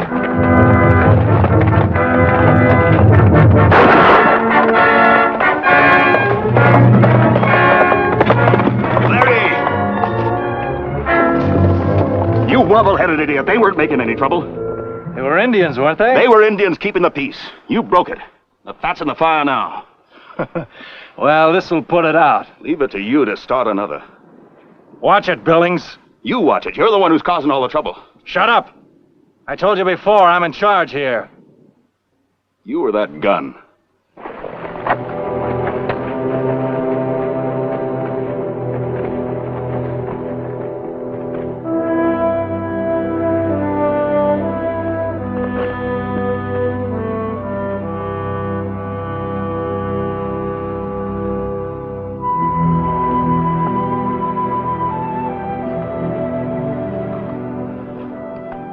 Hot soup. Thanks. Mary? There's no danger. I was just thinking about that young man you shot. I thought they were attacking the wagon. Suppose they'd been hostile. Suppose they'd hurt you. Adela. Suppose you'd given him the benefit of the doubt just a few seconds more. But no, the gun wouldn't wait. Coyotes aren't big enough game. Mary. Well, you're the man with the gun, and that's what guns are for, to kill. I'm a widow whose husband was killed in battle. And I can't be as calm about it as you, Mr. Brooks.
Convince them?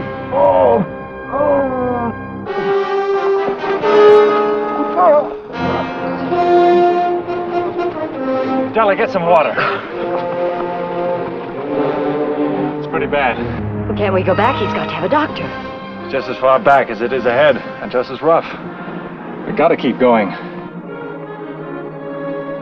Mr. Larry! Mama!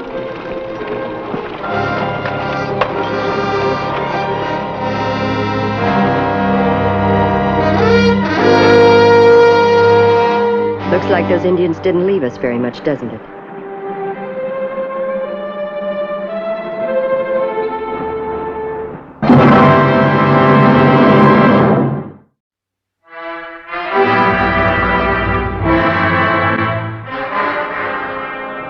Now, we got sarsaparilla, cider, and lukewarm water. Lukewarm water, please.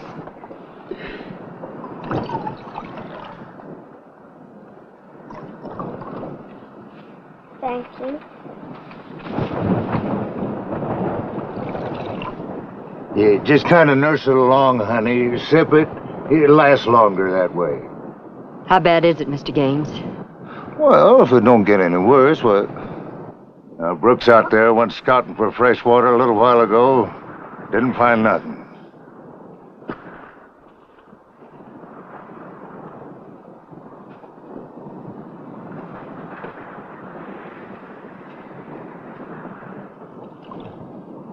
For Billings? His fever's running high. I'll go out again at our next stop.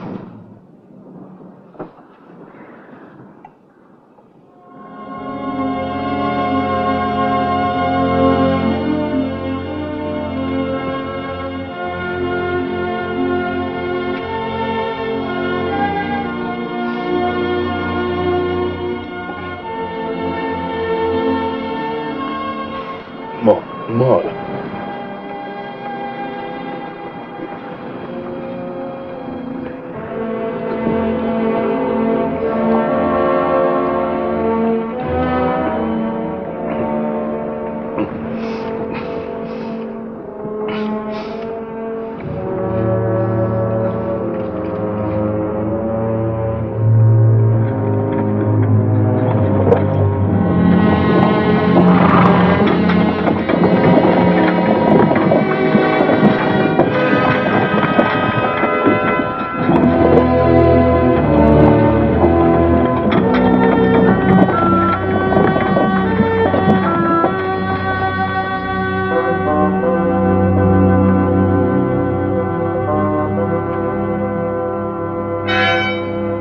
So hot. Let's go home. Please. Please, Mama. I'm so thirsty. I wish it rained.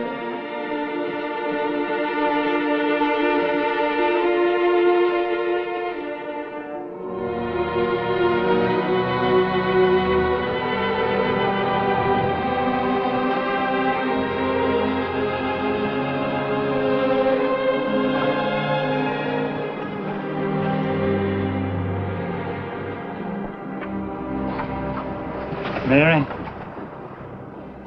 Yes, Paul. Are you all right? Yes, Paul, I'm all right.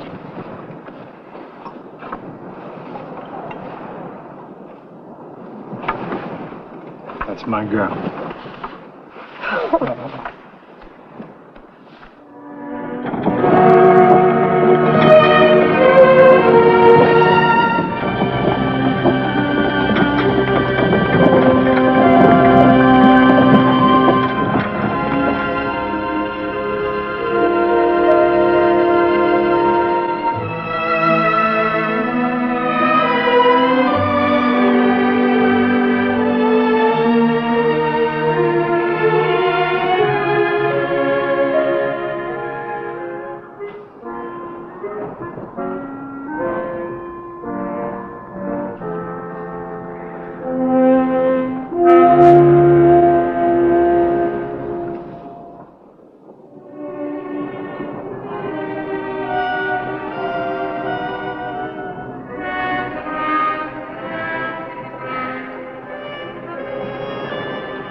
You shouldn't do that.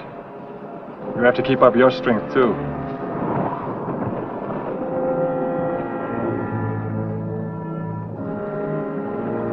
Please.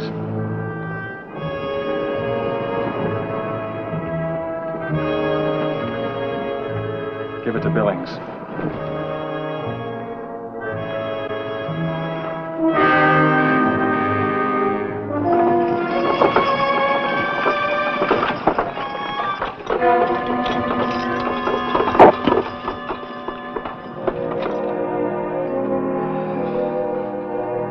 That won't do no good. They're all loose. Whole wheel's liable to cave in any minute now. You mean we're stuck? I mean just that. Got to have water for them wheels. Any kind of water. We can't move out of this spot. We're done for. Well, Sam and I'll have a look around. You stand watch. I'll go along with you. I said you stay here with the women.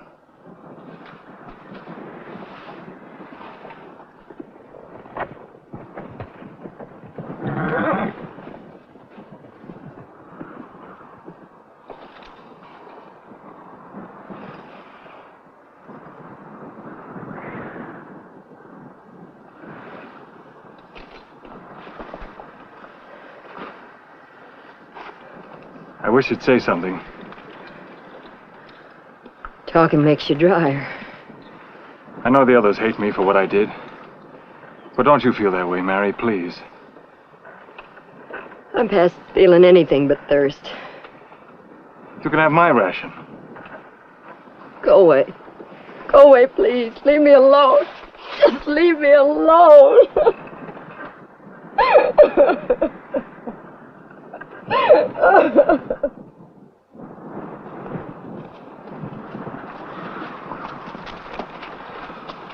What happened to the other horse?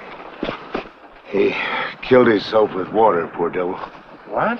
Oh, we found water, all right. A whole spring of it. Alkali water. Poison. Headed right for the water, started drinking before we could stop him. It was horrible. All I could do, not to fall on my belly and soak up whole gallons of the rotten stuff. Did I hear you say water? Alkali. Water? It is water, and there's plenty of it. Less than a mile from here, due west.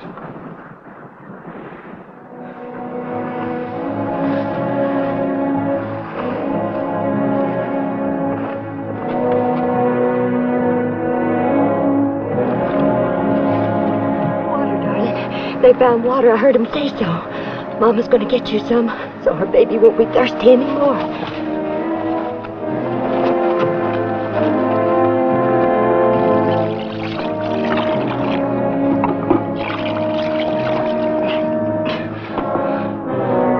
You mean even one drop? Don't you dare.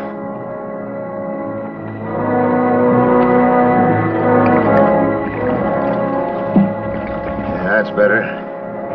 This way we'll be able to make the water hole and soak all the wheels. How far is it? You see that dark patch of mesquite? Mary!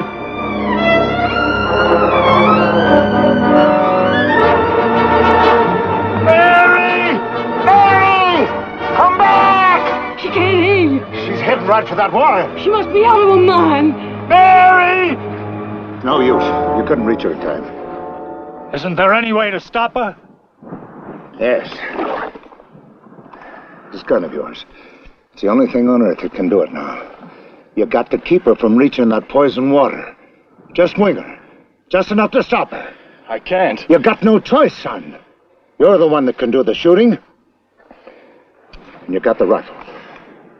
I might kill her. You better not. It's up to you, son, nobody else. You've got to do it.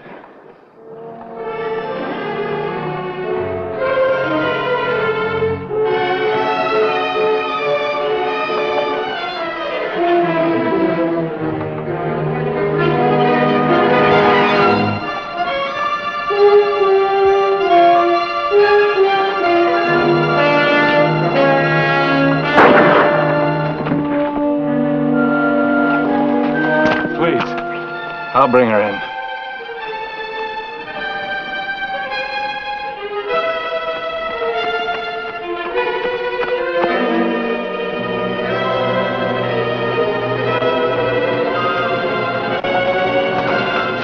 She's alive, thank God.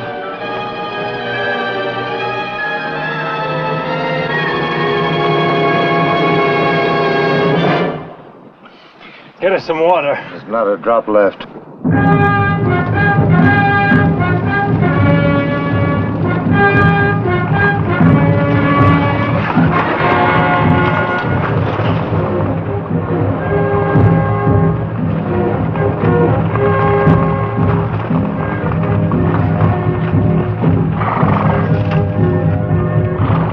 come to ask why you attack our brothers in the east. Pimas are not at war with the white man. Why do you break this treaty? Why do you shoot? I'm the one who did it. Me, no one else. I did wrong. Punish me, but don't punish these people. They had nothing to do with it. Do you understand? It's my fault these folks are dying of thirst. Take us to where there's water, and you can do whatever you like with me.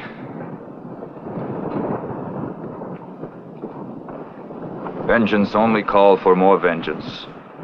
We come in peace. You are a very brave man. We take you to water.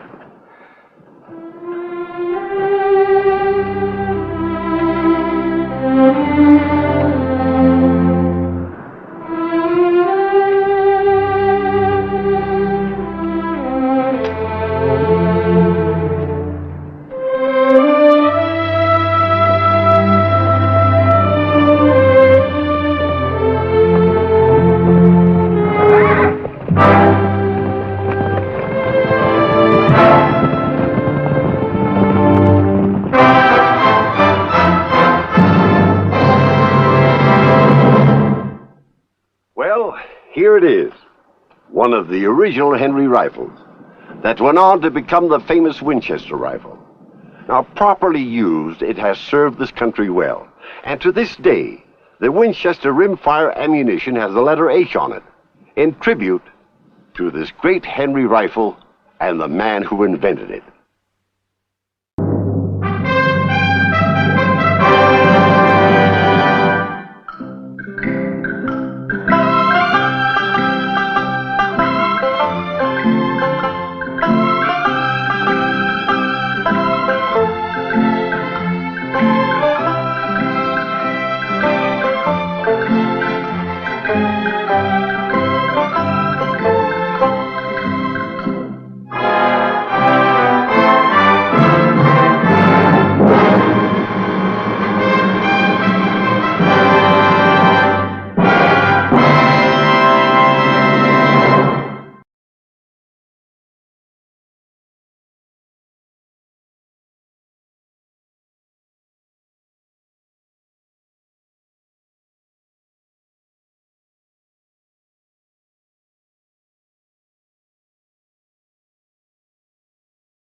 And now, Death Valley Days.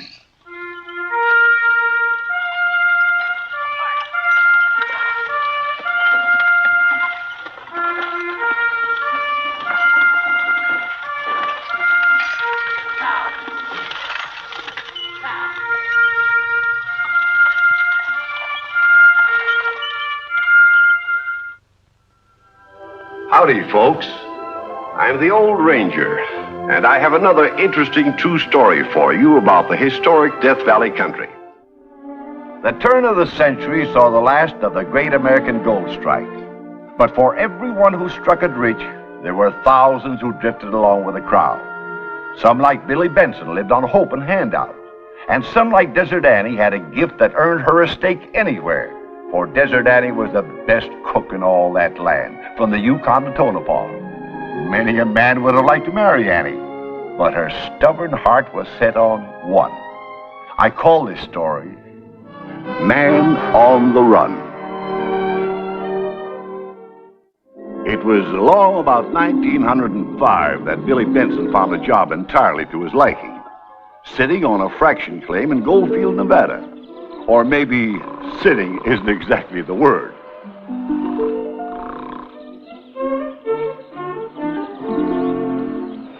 Billy! Billy Benson!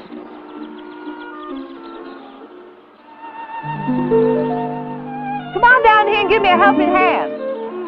Dang women. Ain't no place safe from them. Oh.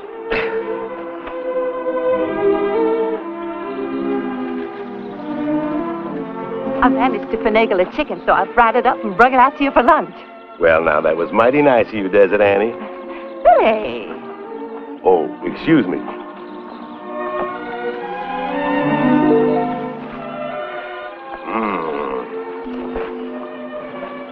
Now, big figured a good meal would ease the blow. What blow? Well, I knew a conscientious gentleman like you would be hard hit, considering you already owe me 3 months' room and board. Annie, what are you talking about? You're out of a job. Out of a job? Why, Jim Peel just hired me yesterday. Today, there was a slight argument as to who owns this claim. Jim lost. They're over in the graveyard now burying him. Poor Jim. Don't look like you'll have anything to pay me now. You know I'll pay it when I get it. Ain't like we were strangers. Why, we're old friends. A woman who runs a boarding house has thousands of friends, and all of them hungry.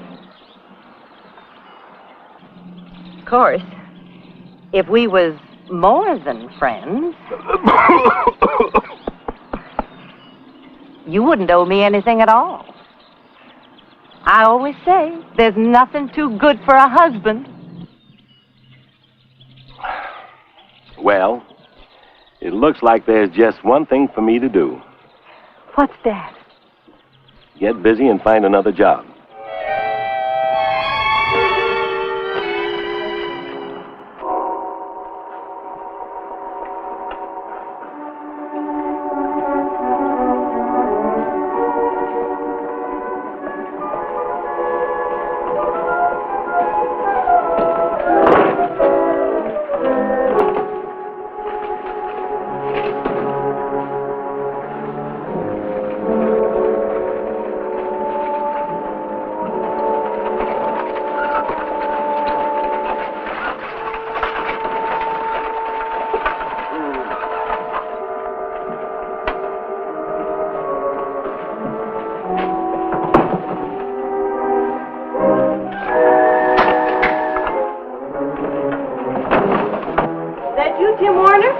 Yes, ma'am. All right, Tim. Get going. Well, looks like you're leaving town. I'm dead. Well, thought I'd go over towards Greenwater. Been hearing rumors of copper over there the last couple of days. Greenwater, huh? Yes, ma'am. Looks like you got an extra hat back there on the barrel. You better put it somewhere so it won't blow away. Oh, yeah. Y'all got to watch that keep blowing around in the wagon. Well, I guess I better be going along. Got a long, hard ride ahead of me. Get up!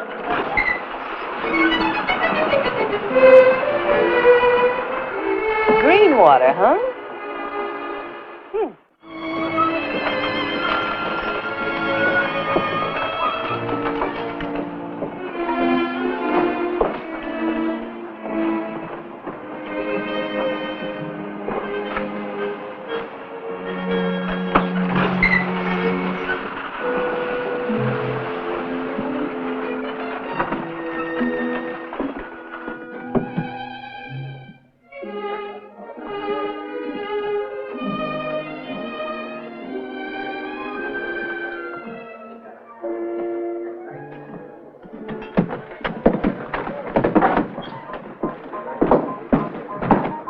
How do you do, sir? Your fair city of Greenwater looks like a real nice place, but a fellow can be as thirsty here as in any other town. Thirstier. There's no water for 25 miles. Well, I wasn't exactly thinking of water. Now, let me be frank with you. You haven't got the price of a drink. You guessed it. Do you know of any place where a fellow might make an honest dollar? No, Say, wait a minute. There's a newspaper outfit arrived in town today. The proprietor's name is John Tully. Fixing on open a place a couple of doors down the street. Maybe he'd give you a job, that is, if you know anything about a newspaper. I've read them all. What more do I need to know?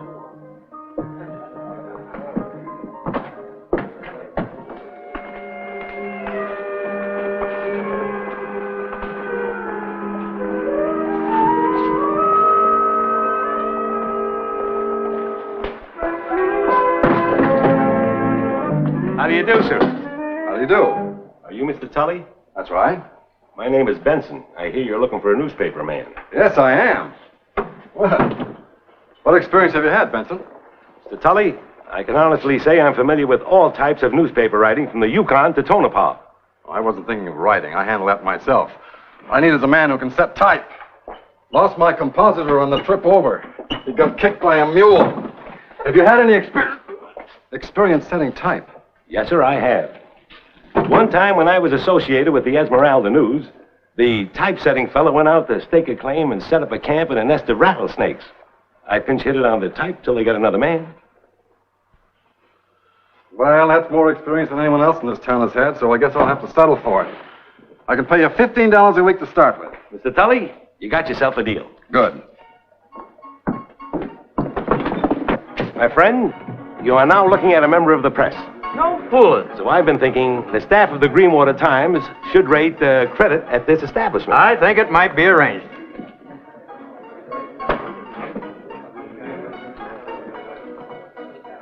I think I'm going to like this town. Set 'em up for everybody, Tom. I've made a strike. Got copper by the bushel. Now I know I'm going to like this town. Benson! Coming! What in blazes is taking you so long? Here it is, all finished. The slowest compositor in 88 counties. Great suffering catfish. Look at that headline. What's the matter with it? Body of water found with bullet in head. What's it supposed to be? Waiter, of course. Body of waiter. Oh, I guess I made a mistake. Body of water. I don't know why I bothered to put out a paper. By the time you get through with the news, there isn't a paragraph in it that makes sense. Well, maybe I could do better if I wasn't so weak. Weak? What are you weak from? Hunger. I'm getting so dizzy I can hardly read the type. Now, if you could see your way clear to pay me a little... Pay? Account... You ought to be paying me on account of your ruining my paper.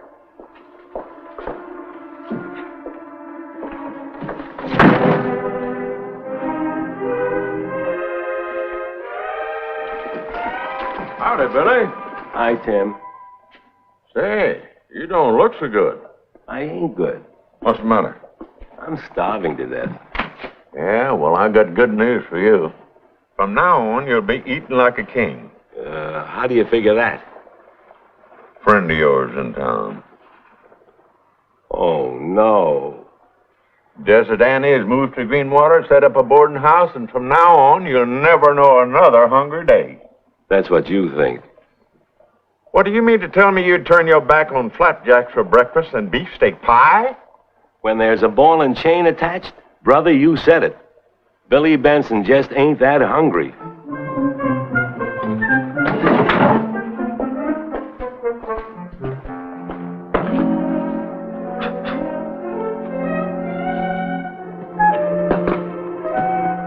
One measly little can, 2 days till payday. Billy, my boy, you've hit bottom this time. Is it too late to put an advertisement in the paper? Annie! Now, don't act so surprised. You knew I was in town. What on earth are you doing with that can of sardines? Well, I'm opening it for the cat. What else would I be doing with it? Well, does the cat eat bread, too? It may seem strange to you, but she just happens to like it, dipped in sardine juice. Well, what are you waiting for? Why don't you feed her?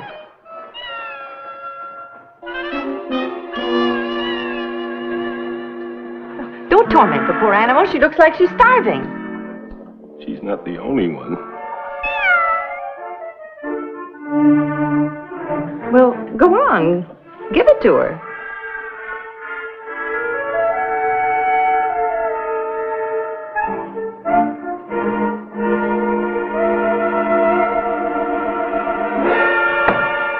Well, Billy, what's the matter? You look like you're going to fall flat on your face. Why, I bet you haven't had a decent meal in a week. When a man like me gets too busy, he can't be bothered thinking about food. Well, and he shouldn't have to. That's what a woman's for, to take care of him.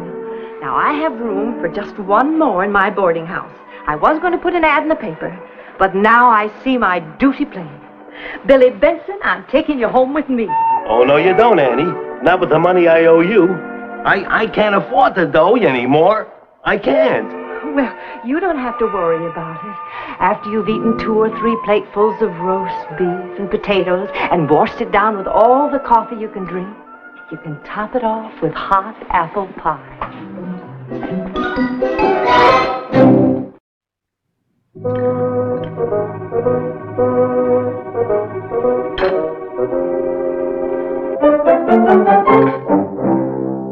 How does it feel to be the star boarder, Benson? Special hours, special food? Hot cakes and ham and eggs. That's not what I had for breakfast. A newspaper man don't have much choice about his hours, so I eat whatever they put before me. You know, it's a funny thing. You and I have been boarding here about a month now, but I ain't had no such fancy grub set before me. How do you manage it, Benson? By sweet-talking the landlady? I never sweet-talked no woman in my life. I wouldn't blame you for trying. I'll bet Desert Annie's got quite a neat little pile stashed away, huh? I wouldn't know. But I reckon if she has, she earned it waiting on logheads like you.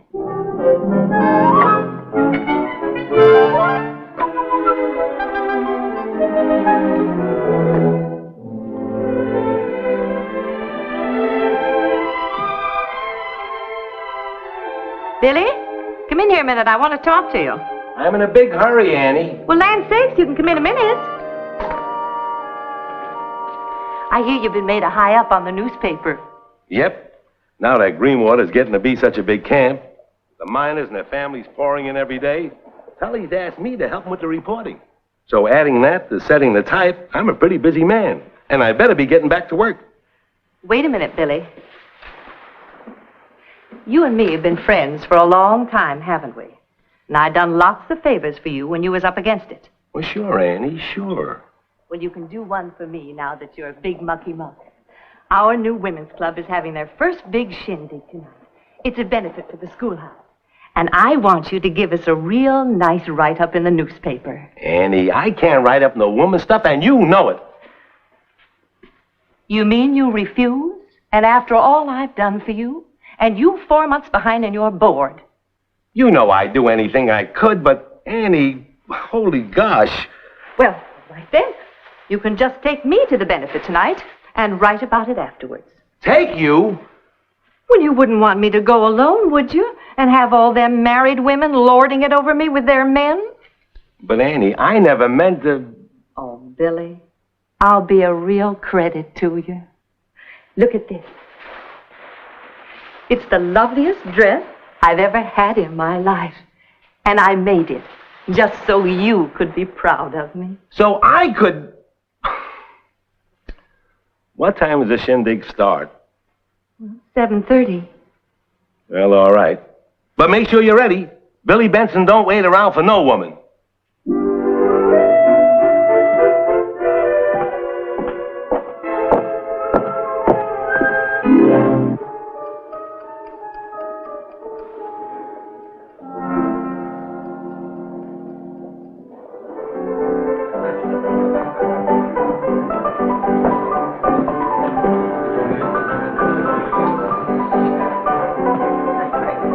Give me a quick one, Tom, and put a lot of courage in it.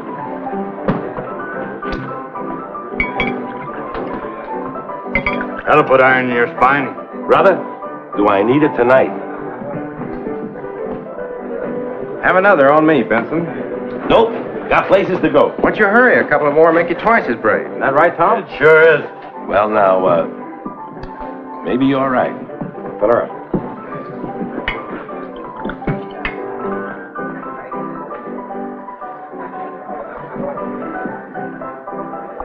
My friends, you've got me in a good mood. Tonight I'll buy all the courage you can drink. Fill her up again, Tom.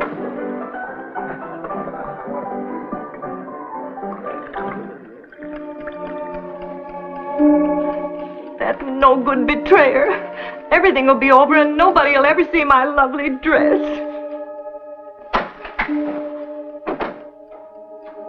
Why, Duke Heisler, what are you doing here?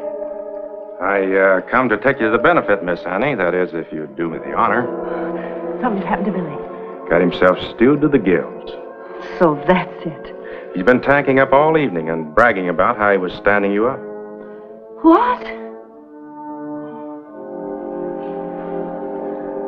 Made my blood boil till I was fair ready to wallop him.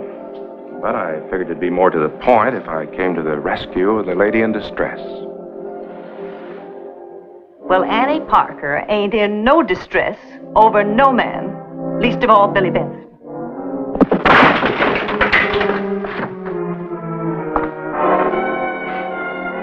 Guess I'm a little late, Annie.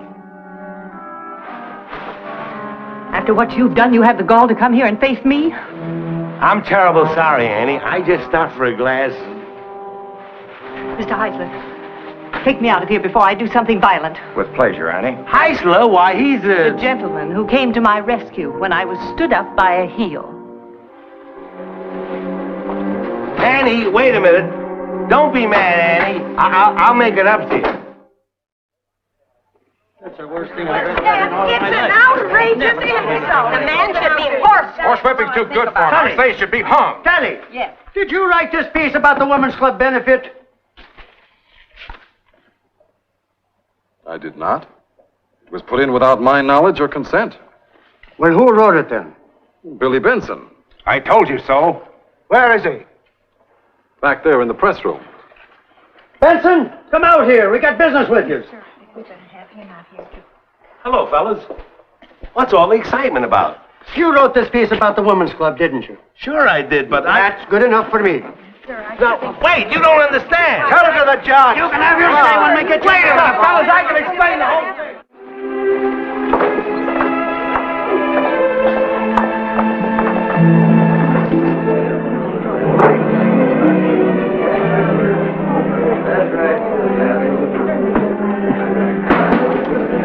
Order in the court. The trial of Billy Benson will now begin. But you have to appoint a prosecutor, Judge. Well, then I'll appoint you, Pat Kelly. Now, hold on now. Billy's got to have a lawyer. I'll defend myself. I demand to know what crime I'm accused of. Benson, you're accused of writing and printing in the paper a piece that is damaging to the good character of the women of Greenwater. I never did any such thing. I'm not guilty. Now I know I'm not guilty. Order! Looks like it's time for you to start prosecuting, Pat. Kelly, come up here. I'll be reading you to read the evidence.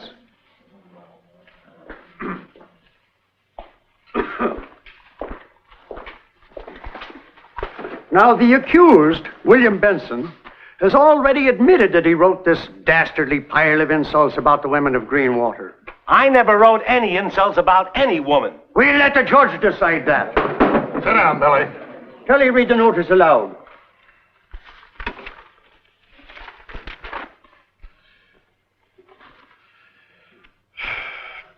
Mrs. Bill Strong poured in an extremely décolleté gown of black Chantilly lace, which enhanced the lights in her red hair and peach-like complexion. It's a lie. My wife never wore no gown she was poured in. She wears her clothes respectable. And I never dyed my hair red, nor wore no peach paint on my face, neither. Miss Annie Parker was to be found behind the piano in an empire frock, surmounted by a pancake Malene hat. Billy Benson, you know I wasn't found behind no piano. I ain't never been drunk in my life. But Go on. The ladies of the choral group were a little decayed, but the audience was greatly entertained by their wilting voices. It's an outrage. They look real nice and their voices were beautiful. Wait a minute. Wait a minute now. Wait a minute. That's a mistake. That's a mistake. Judge, before this goes any farther, I gotta have a chance to speak.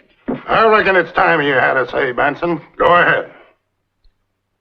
The fact is, I lied when I said I wrote that piece. If you didn't do it, who did? I don't know, but I copied it word for word out of a San Francisco newspaper. Tom Cahill can tell you that's true. That's right, Judge. Billy was at my bar feeling real low down, because he promised to write a piece for a lady friend he admires very much. Then he come across that very piece in the San Francisco paper. I know, because he tore it out and showed it to me. All I did was take out the names of them San Francisco society ladies and put in the names of the ladies of Greenwater instead. I don't believe it. They wouldn't write insults about them high-up women in any paper. saying their singers was decayed and their voices was wilting. I reckon what they said was the singers was delayed and their voices was lilting. But I guess I made a few mistakes in the printing. I happen to know them mistakes was deliberate. Put in there for the purpose of insulting the good women of Greenwater. That's a lie. How do you know that, Heisler? He told me so himself. He's lying, Judge. It was yesterday morning, Judge. He was sitting in the dining room over a plate full of hotcakes and ham, fixed for him by that fine lady, Desert Annie Parker. And while he was sitting there, eating what she so kindly fixed for him, he was telling me he despised women. That man Benson is a woman hater, and he planned every one of them mistakes.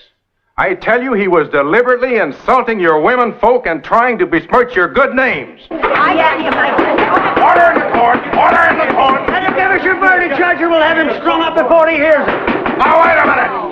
Order in the court! Quiet, everybody, quiet! Now, you can't hang him until after I give my verdict. It's illegal. As duly elected judge of this court, I now pronounce the prisoner, Bill Benson. Wait, Judge, don't say it. You can't give your verdict until you hear from me. I have some important evidence. Well, what evidence have you got, Annie? Well, there's lots of things have been said here today that are true. Billy Benson did put that story in the paper and did put in those insulting mistakes. But it's a downright lie to say he did it on purpose because he's a woman hater. Billy Benson is no woman hater, and I'm the one who knows it. He put that piece in the paper as a special favor to me, on account of I'm the woman he's going to marry. Billy Benson, stand up. Is this true, Benson? You planning to marry Annie? Any man that has a chance with a woman like her would be a fool not to take it. Scott, if you was a real judge, I'd ask you to tie the knot right now. Well, I wish I could. There's one thing I can do, and that's to give my verdict. I now pronounce Bill Benson to be not guilty. Thanks, Bob. Well, Billy Benson was found not guilty, but he got a life sentence anyway. He married Annie Parker.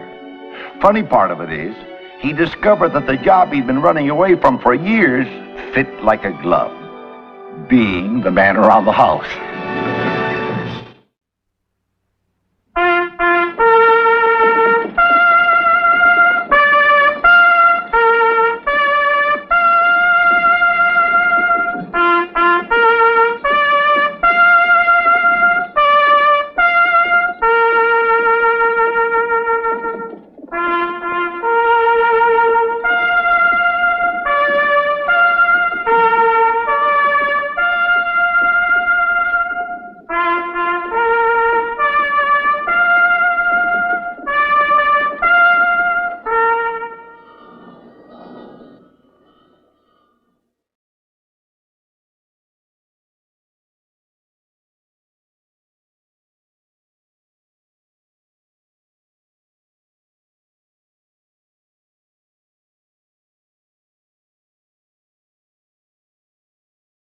Trục bóng.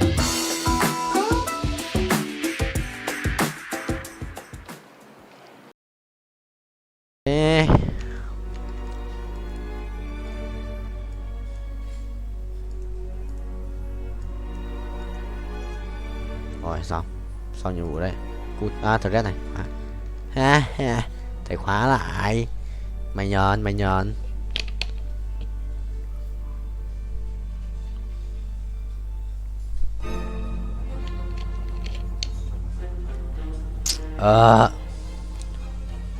Good landing.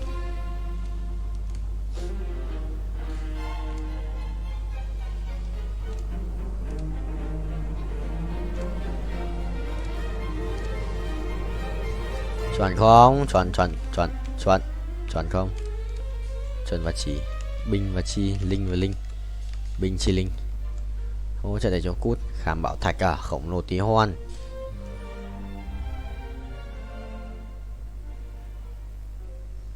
What the hell?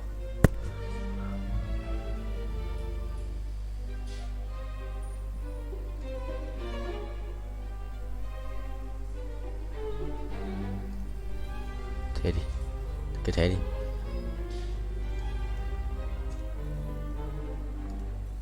Ô, what the hell? Cái gì đây? Trốn đâu? Không leo lối được. Okay. Trốn bro. Không chưa có đồ rồi. Mày xin ra mà trốn tao. Mấy chấm là xin ra 51 à, còn 9 phút nữa thanh xong chỉ còn là đeo rồi. Bình. Mèo mèo mèo mèo mèo bay lên cao như con cao. Bay lên cao như con cao. Ui khỏe đấy, bài này khỏe điết. Chịu rồi, tao lên cô nhảy lên đéo em đánh. 74 máu à, xin ra rồi, sự là binh chi và linh ấy. Ô cái gì đấy? Ấn thuật sĩ à? Tam hợp là rồi à kêu. Rồi không ai tranh bài.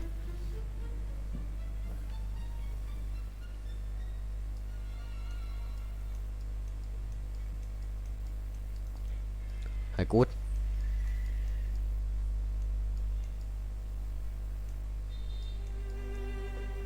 Cút ngay. Rồi xong. Thờ red 2 à? Asia lắp ấn định mệnh, găng tay, găng bảo thạch với cả một cái sojin là xong rồi. Giờ thêm đồ cho Sindra này, Sindra rồi. Là thiếu đồ Sindra mới là vấn đề chứ. Đi chợ nhặt thôi, đi chợ giờ sẽ cần gì trước, giờ mình sẽ cần một cái cung hoặc là một cái mũ phù thủy ngay lập tức. À thằng đánh bộ khởi đầu à? Cũng ghê. Mai thắng. Sau 15 giây thì mai thắng. 453 củ mà anh chưa đủ tiền, anh thiếu cận 250 củ nữa. 254 củ. Sợ đất và đồ đấy.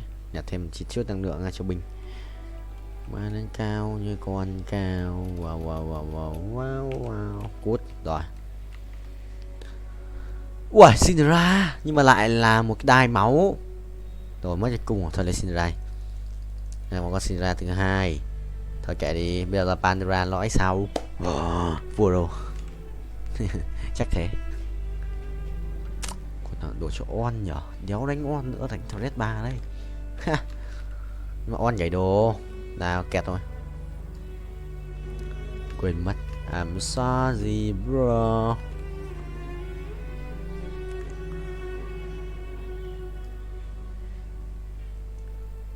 Là một quỷ thư. Quỷ lắc lại một chứ à? 2 Cinderella, giờ sẽ phải lên 6 đến 7 nha. Wow.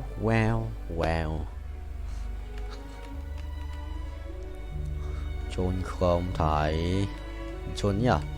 Chôn điết. Là ông à? Không ai để tranh bài. Bình. Rồi cái đánh thần rừng thần thoại vậy. Chôn tao. Thần tài à? Mấy thần tài cơ? Một thằng này, một thần mà một ấn thôi mà. Còn đấy khỏe bài chôn tao. Mấy thần tài đánh bài khỏe vậy. What the hell? Không có thăng hoa chắc cút. Chịu rồi. Biết đép mà. Kinh khủng ấy. Sắp với 35 mà vẫn còn tận 48 máu. Sự anh ấy sự kinh khủng đép ấy.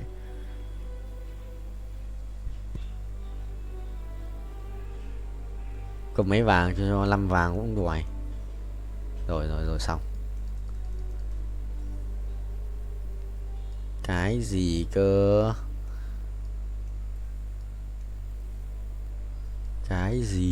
Nhà thế lắp cái này cho thằng Red bình.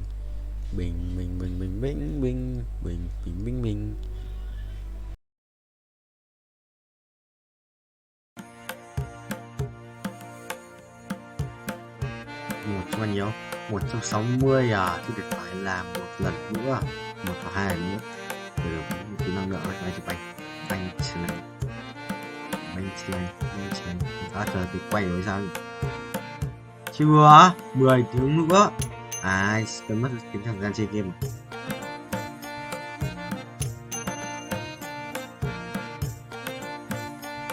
Trốn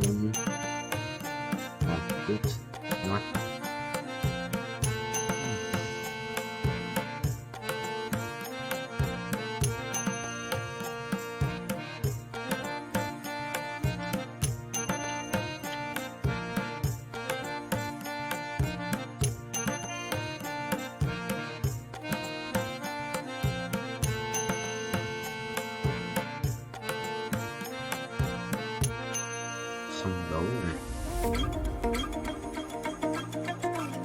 sĩ à?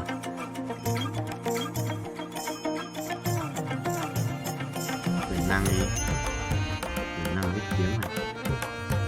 Cái đồ hộ bố gái. Bao nhiêu rồi? 26 tỷ à?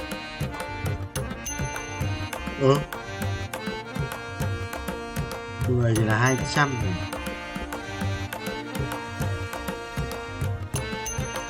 Người là 2 là 1 tỷ. Người là 5. Người là 5 lát. 5 lát.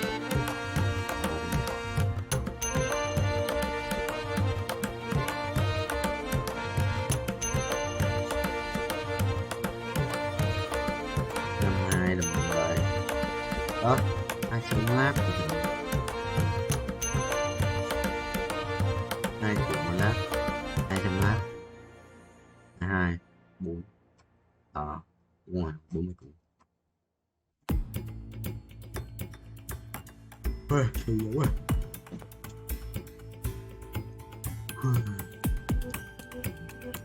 Hai trăm mùa lần nữa đấy. Một sống với à? Đúng 2 bay 2 nữa lên 5 phút.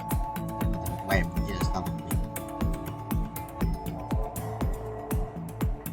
mình chi lên bình nhé đúng nhỉ?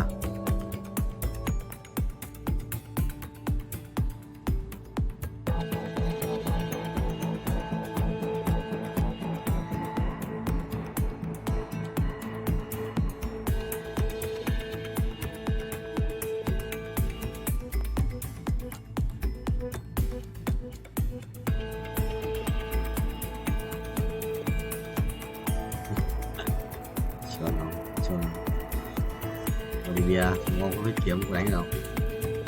Máu máu hôi máu hôi máu hôi máu hôi máu mày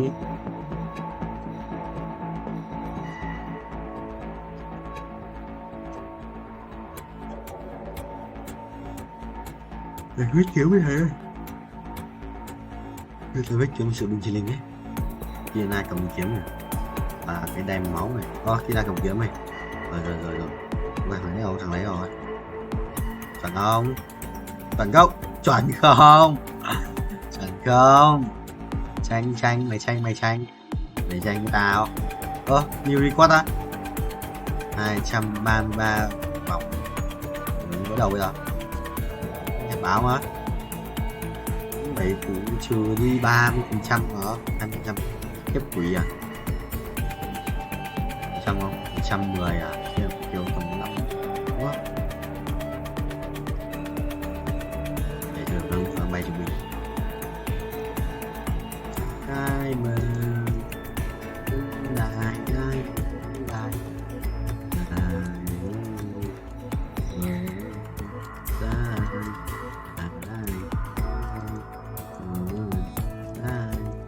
ai mày người vào nè rồi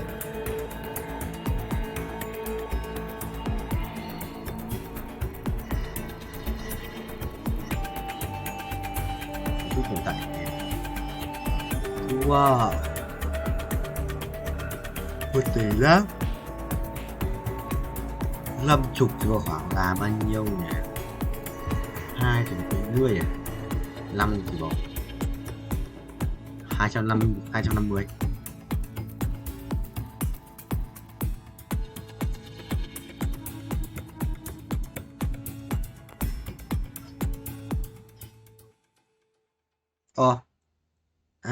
Đủ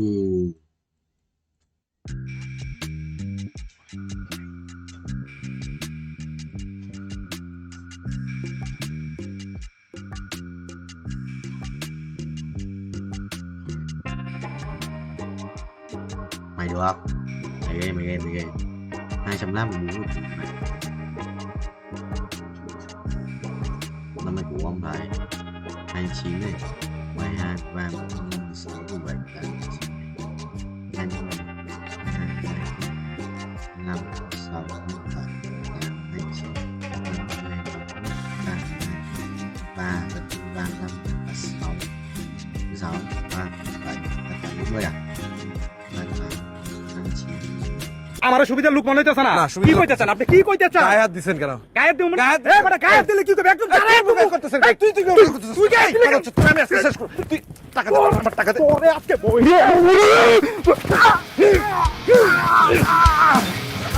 কোন রাস্তার মধ্যে আইছেন ভাই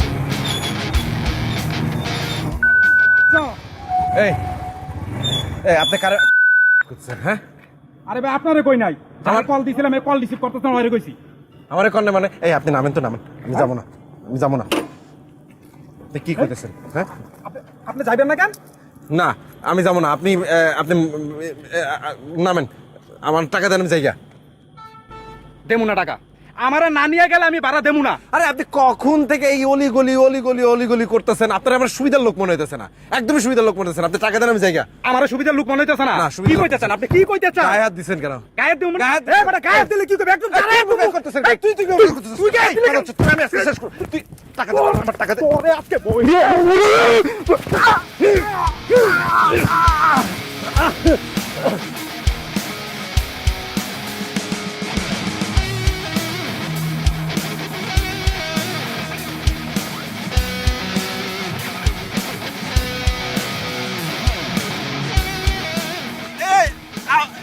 motorcycle করে নিয়ে যেতেছেন ভাই এটা আমার মালিকের মোটরসাইকেল ভাই মোটরসাইকেল নিয়ে যান না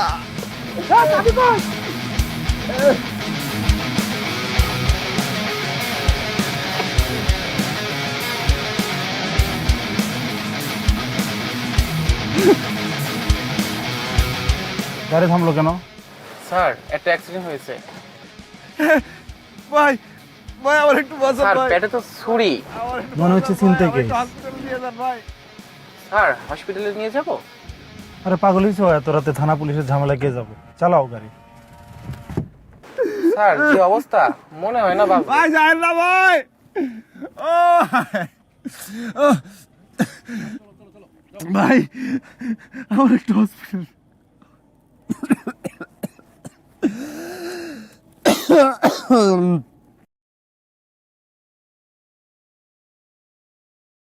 Video 1 ngày 2 tháng 7 2024 binh chia liền Let's go boy. Ô không, cái gì hiện ở trên màn hình của tôi vậy?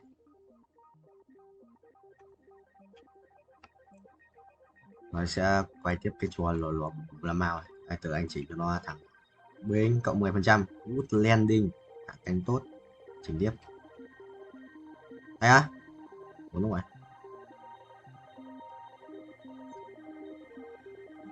Chuẩn không? À, học, từ bên 15 lap rồi á. Sao em muốn bút này?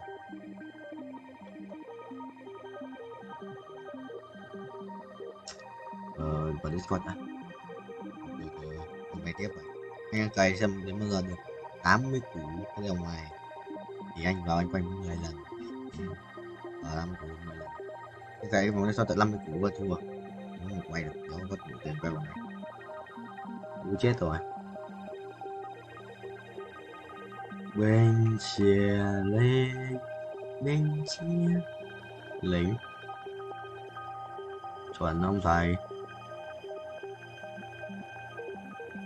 Kathleen thông đạo Diốt à?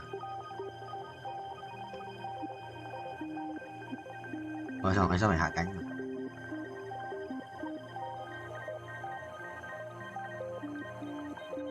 Bên thầy cho nó xoay tròn nhé. Đây là đây. Perfect nhá. Đi xích 10 lap này.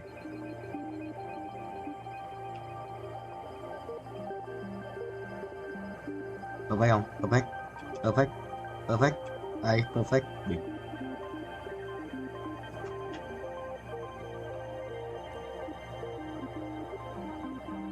Gì vậy? Đây à? Không, ai ơi. Không phải đâu. sở về đấy là trụ sở chính quân chủ để sống dầu cùng ý quân chủ lại hướng Hà Đông cung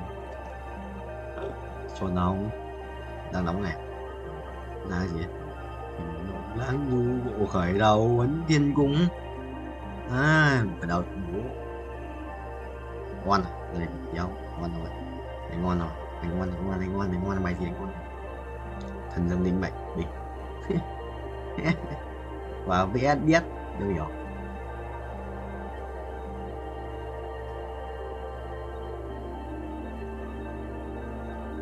được mà nó cũng chuẩn chỉ chứ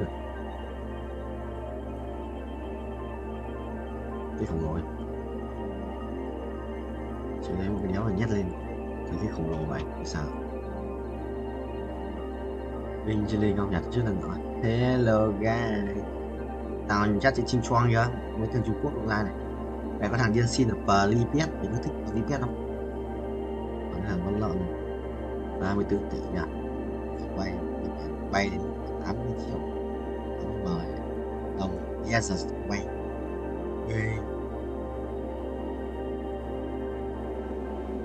rồi nguyên nhà nếu giờ đánh nguyên nhà vào không chết một con chữ đấy như phải đét thì mấy con này ở dưới mình sẽ quay một cười nó chịu mới tắc kè này nhìn như con nhái bên chia lên không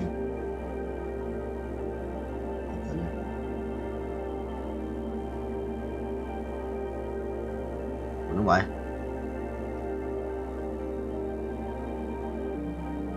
nghiêng rồi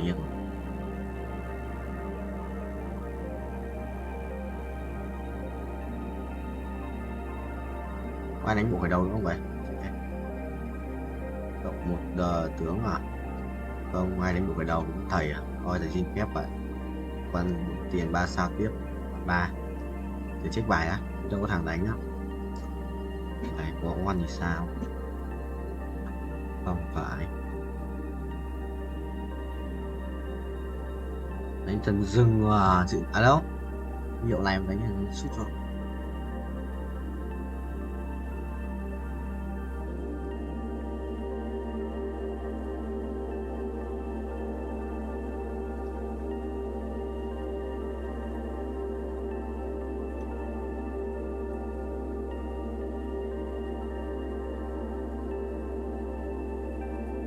yeah.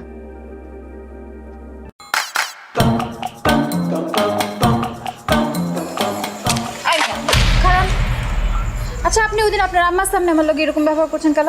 আমার ইচ্ছে হয়েছে আমি করছি আর আমার পিছে ঘুরে লাভ নাই কেন? আমি আপনার ভালোবাসি না করবো না কেন?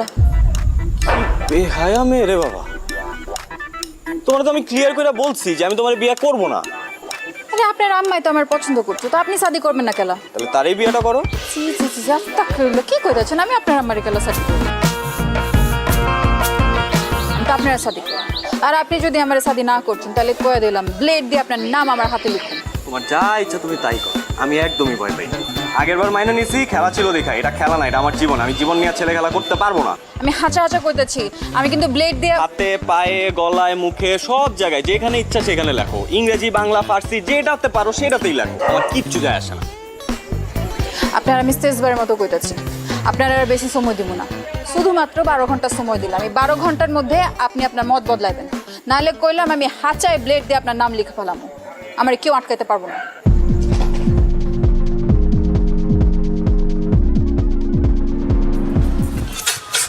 আরামসে তুমি সিগারেট টানো বুঝো না শান্তিতে আর ওদিক দিয়ে কাম সারছে দেন কি সে আরে শুনোস না ওই মেয়ে তো ডেঞ্জারাস একটা ঘটনা ঘটায় ফেলছে ব্লেড দিয়ে হাত কাটছে এখন কি গো মামা ওই মেয়েটা বস কি মামা কোস হাত কেন ওই মেয়ের তোর কোনো কথা হইছিল কালকে রাত্রেবেলা বাসার সামনে এসে দাঁড়ায় ছিল আমার 12 ঘন্টার আলটিমেটাম দিছে এই কিসের আলটিমেটাম দিছে রে হ্যাঁ আরে ওই বিয়াতে রাজি না হইলে কি জানি এই কথা তুই আগে কবি না আরে আমি কি বুঝছি নাকি আরে না বাবার কি আছে বুঝোস না মেয়েটা তো ডেঞ্জারাস। এখন যদি কিছু হয়ে যায় মামা আমাকে তো পুলিশে ধরে নিয়ে যাবে।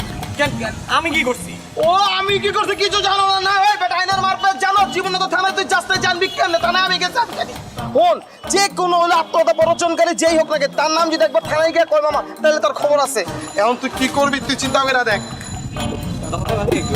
কি করছে সব? এই লাইলি বাইচা আছে তো? হ্যাঁ শুনলাম ও তো বাইচা আছে। কোন হসপিটাল আছে কো আমি যাই একটু দেখা করে আসি।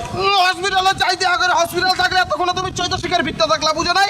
আর তুমি যাই হয়তো বাসায় আছে এই তুই কি ওর বাসায় যাবি? তুই যাবি মামা?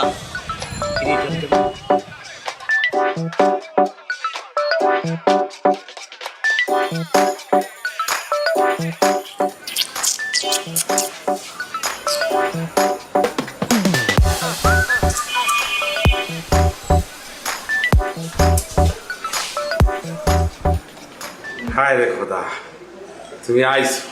আমি জানতাম তুমি আইবা। আমি লাইলে কইছি তুমি আসবা।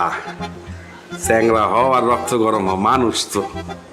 তোমার মনের ভিতরে সেই প্রেমটা আছে। আচ্ছা আমি লাইলির সাথে একটু দেখা করবো। লাইলির সাথে দেখা করবা? কেমন আছে ও? আছে বাবা, আসো আসো, তোমার আমি একটু দেখা করাতে আসো।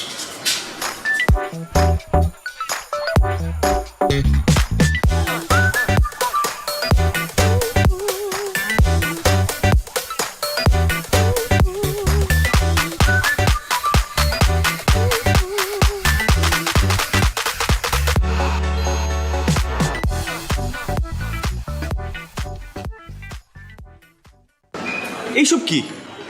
প্লেট দিয়ে তোমার নাম লিখছি, বানান ঠিক আছে? একদম ঠিক আছে। কিন্তু কি বলো বাইক না, ভালো হয়েছে না?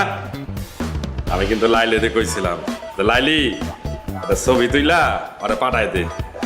ওই কইছে যে না, কিছু জিনিস আছে এগুলো ছবি তুলে পাঠালে সঠিকভাবে দেখা যায় না, সামনাসামনি দেখতে হয়। এর লেগে তো এতক্ষণ ধরে তোমার জন্য অপেক্ষা করতেছি। এইসব পাগলামির কোনো মানে আছে? আছে না। তোমার আমি শাদি করব, তুমি আমার শাদি করবা, করবা না? এই তুমি কি আমার বলদ পাইছো? বলদ এই পাশে দাঁড়ানো লোকটার মতো। নিলে তুমি আমার মামার নিয়ে কি করতেছো? আমি বলবো তুমি শুনবা। মানে এই যদি তোমার হাত কাটার নমুনা হয়, হ্যাঁ আমি জানলে আমি জীবনেও আসতাম না। আর যদি হাত সত্যি সত্যি কাটতাও তাও আসতাম না, কোনো লাভই হতো না। আমি তোমারে বিয়ে করব না। তোমার মতো মেয়ের সাথে শুধুমাত্র মজা নেওয়া যায়, বাড়ির বউ করা যায় না। তোমার মধ্যে ওই রকম কোনো এলিমেন্টই নাই। তুমি তো বেশি বেশি করতেছো না? এই মাঝখান দিয়ে ঢুকে গেলেন? হ্যাঁ সাদে কি আপনার মাইনছে হাবলু কয়? এর লেগে আপনার হাবলু কয়। কারণ ঢুকছেন যখন তখন আমারে না বুঝায় আপনার এই ড্রামাবাজ ভাগ্নিরা বুঝান। আমি ওরে বিয়ে করবো না, আমি মরে গেলে ওরে বিয়ে করবো না। মানে নিজের তো কোনো মান সম্মান নাই, পরিবারের মান সম্মানটা যদি খোয়াইতে না চাও তাহলে এসব বন্ধ করো। সবার সামনে অপমান করবো না। থাক ভাগ্নি, তুই কষ্ট পাইস না। হয় তোরা বুঝতে পারে নাই, আর যেদিন বুঝতে পারবো ওই কান্দা বুক চাপলাইবো, তখন বুঝবো যে কি জিনিস হারাইছি।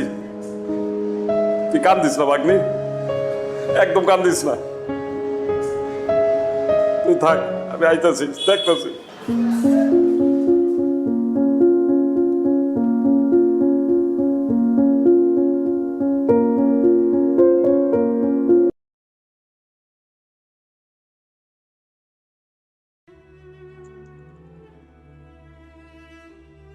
Giờ có mặt thì sao? Giờ có mặt sao? Phải không? Người anh gãy hết rồi. Người anh gãy hết rồi. À đây rồi. Anh có cách anh quỳ quay. Anh quỳ quay được cái Vũ ơi.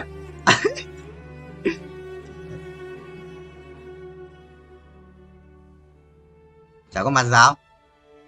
What I go.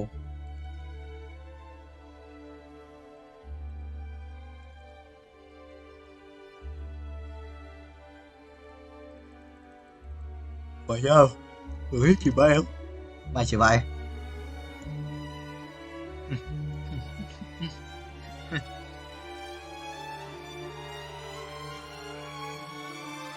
Cười ngay kìa.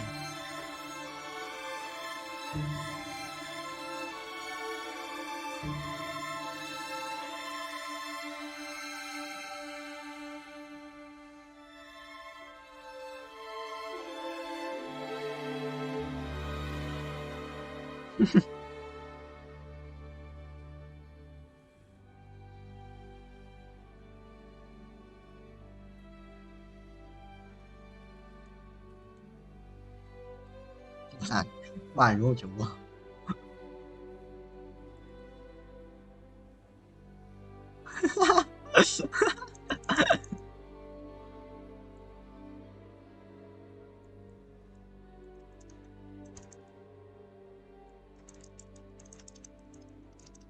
Vậy không? Có tùy không? Chôn bố. 2 tỷ 8 à?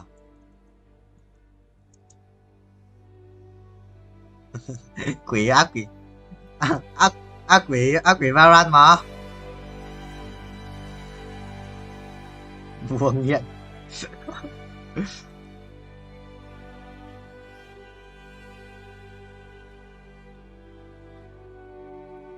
Nhiệt lặng quá, sự lặng ấy. À quên mất, tin cường internet rồi anh em ạ. Đó nó đi để tía đi mua đồ đi quân sự cùng với cả bọn bạn nói bằng Long ấy.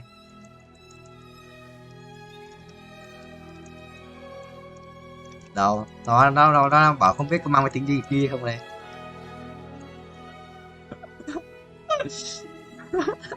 Bác Hồ à, sự khó không?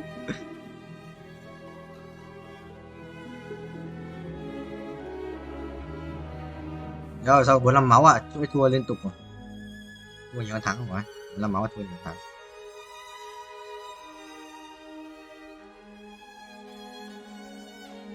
Rồi.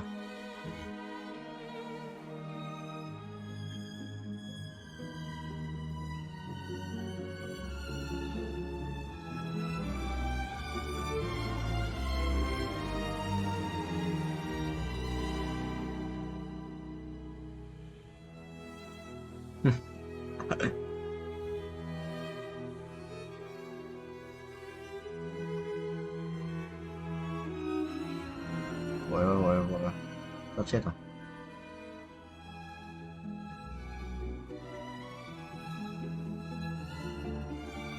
Không à? Kéo đây.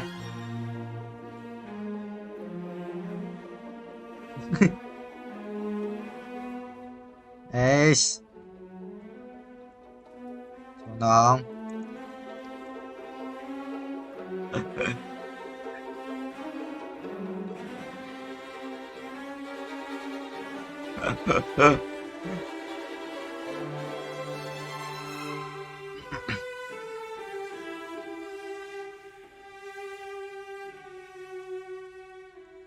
Ngoài như cốc à.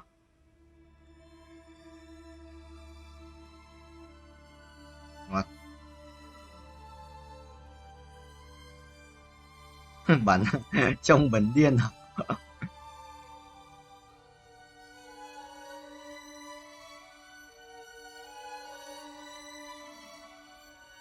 What the hell?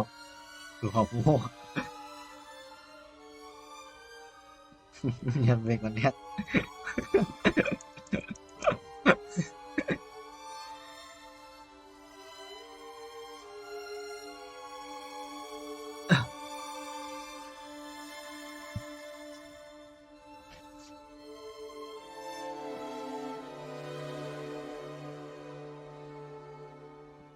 Chuẩn không?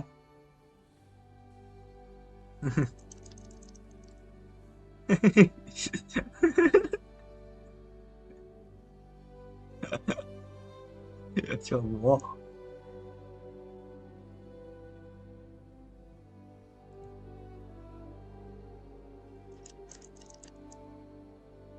Nói thằng quả vải mà.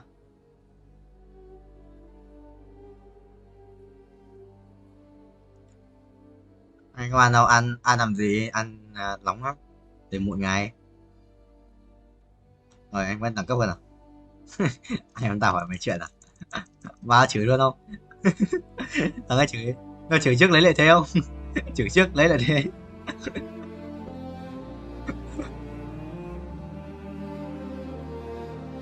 Ui thì cút. Đây, anh đang có khách à?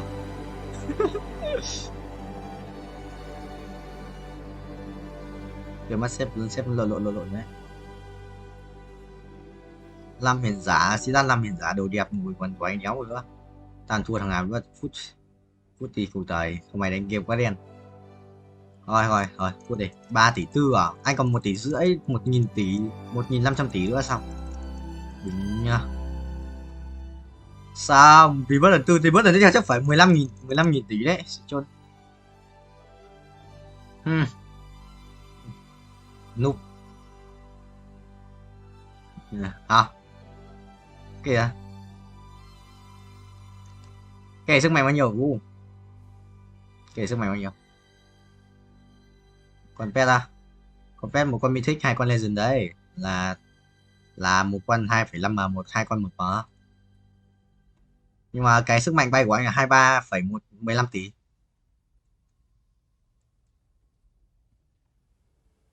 Ừ à, nhưng mà đéo này rất vui chùn vô cái vui mà rất vui là cái gì?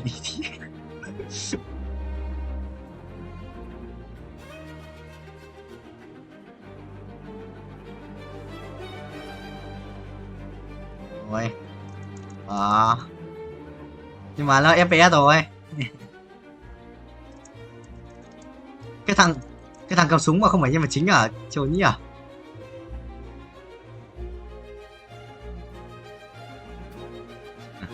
Ghê vậy. 16 lap à, 6 tuổi à, sắp được rồi, sắp bị chìm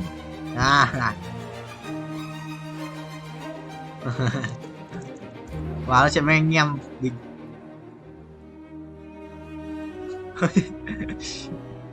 hồi đầu anh cũng nói về game mà, hồi đầu chẳng phải nói về game.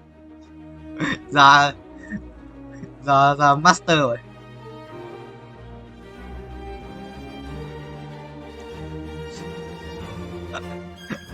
Rồi ăn đéo hiểu ấy à, anh nên để là 5 hình giả hay là lắp thằng này lên 5 vườn cái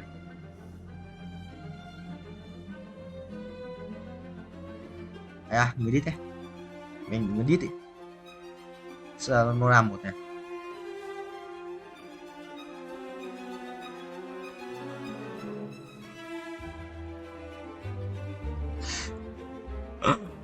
chuẩn không?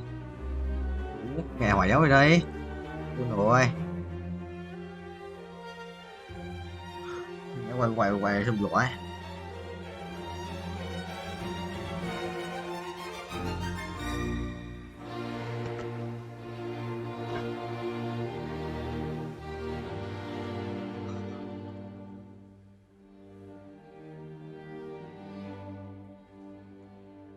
anh xem máy còn không?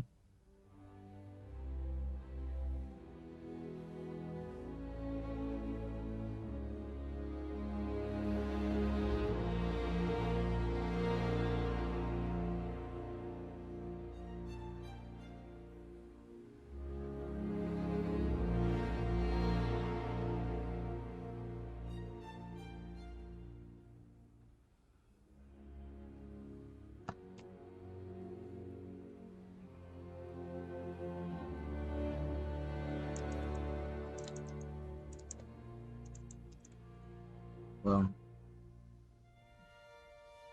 Là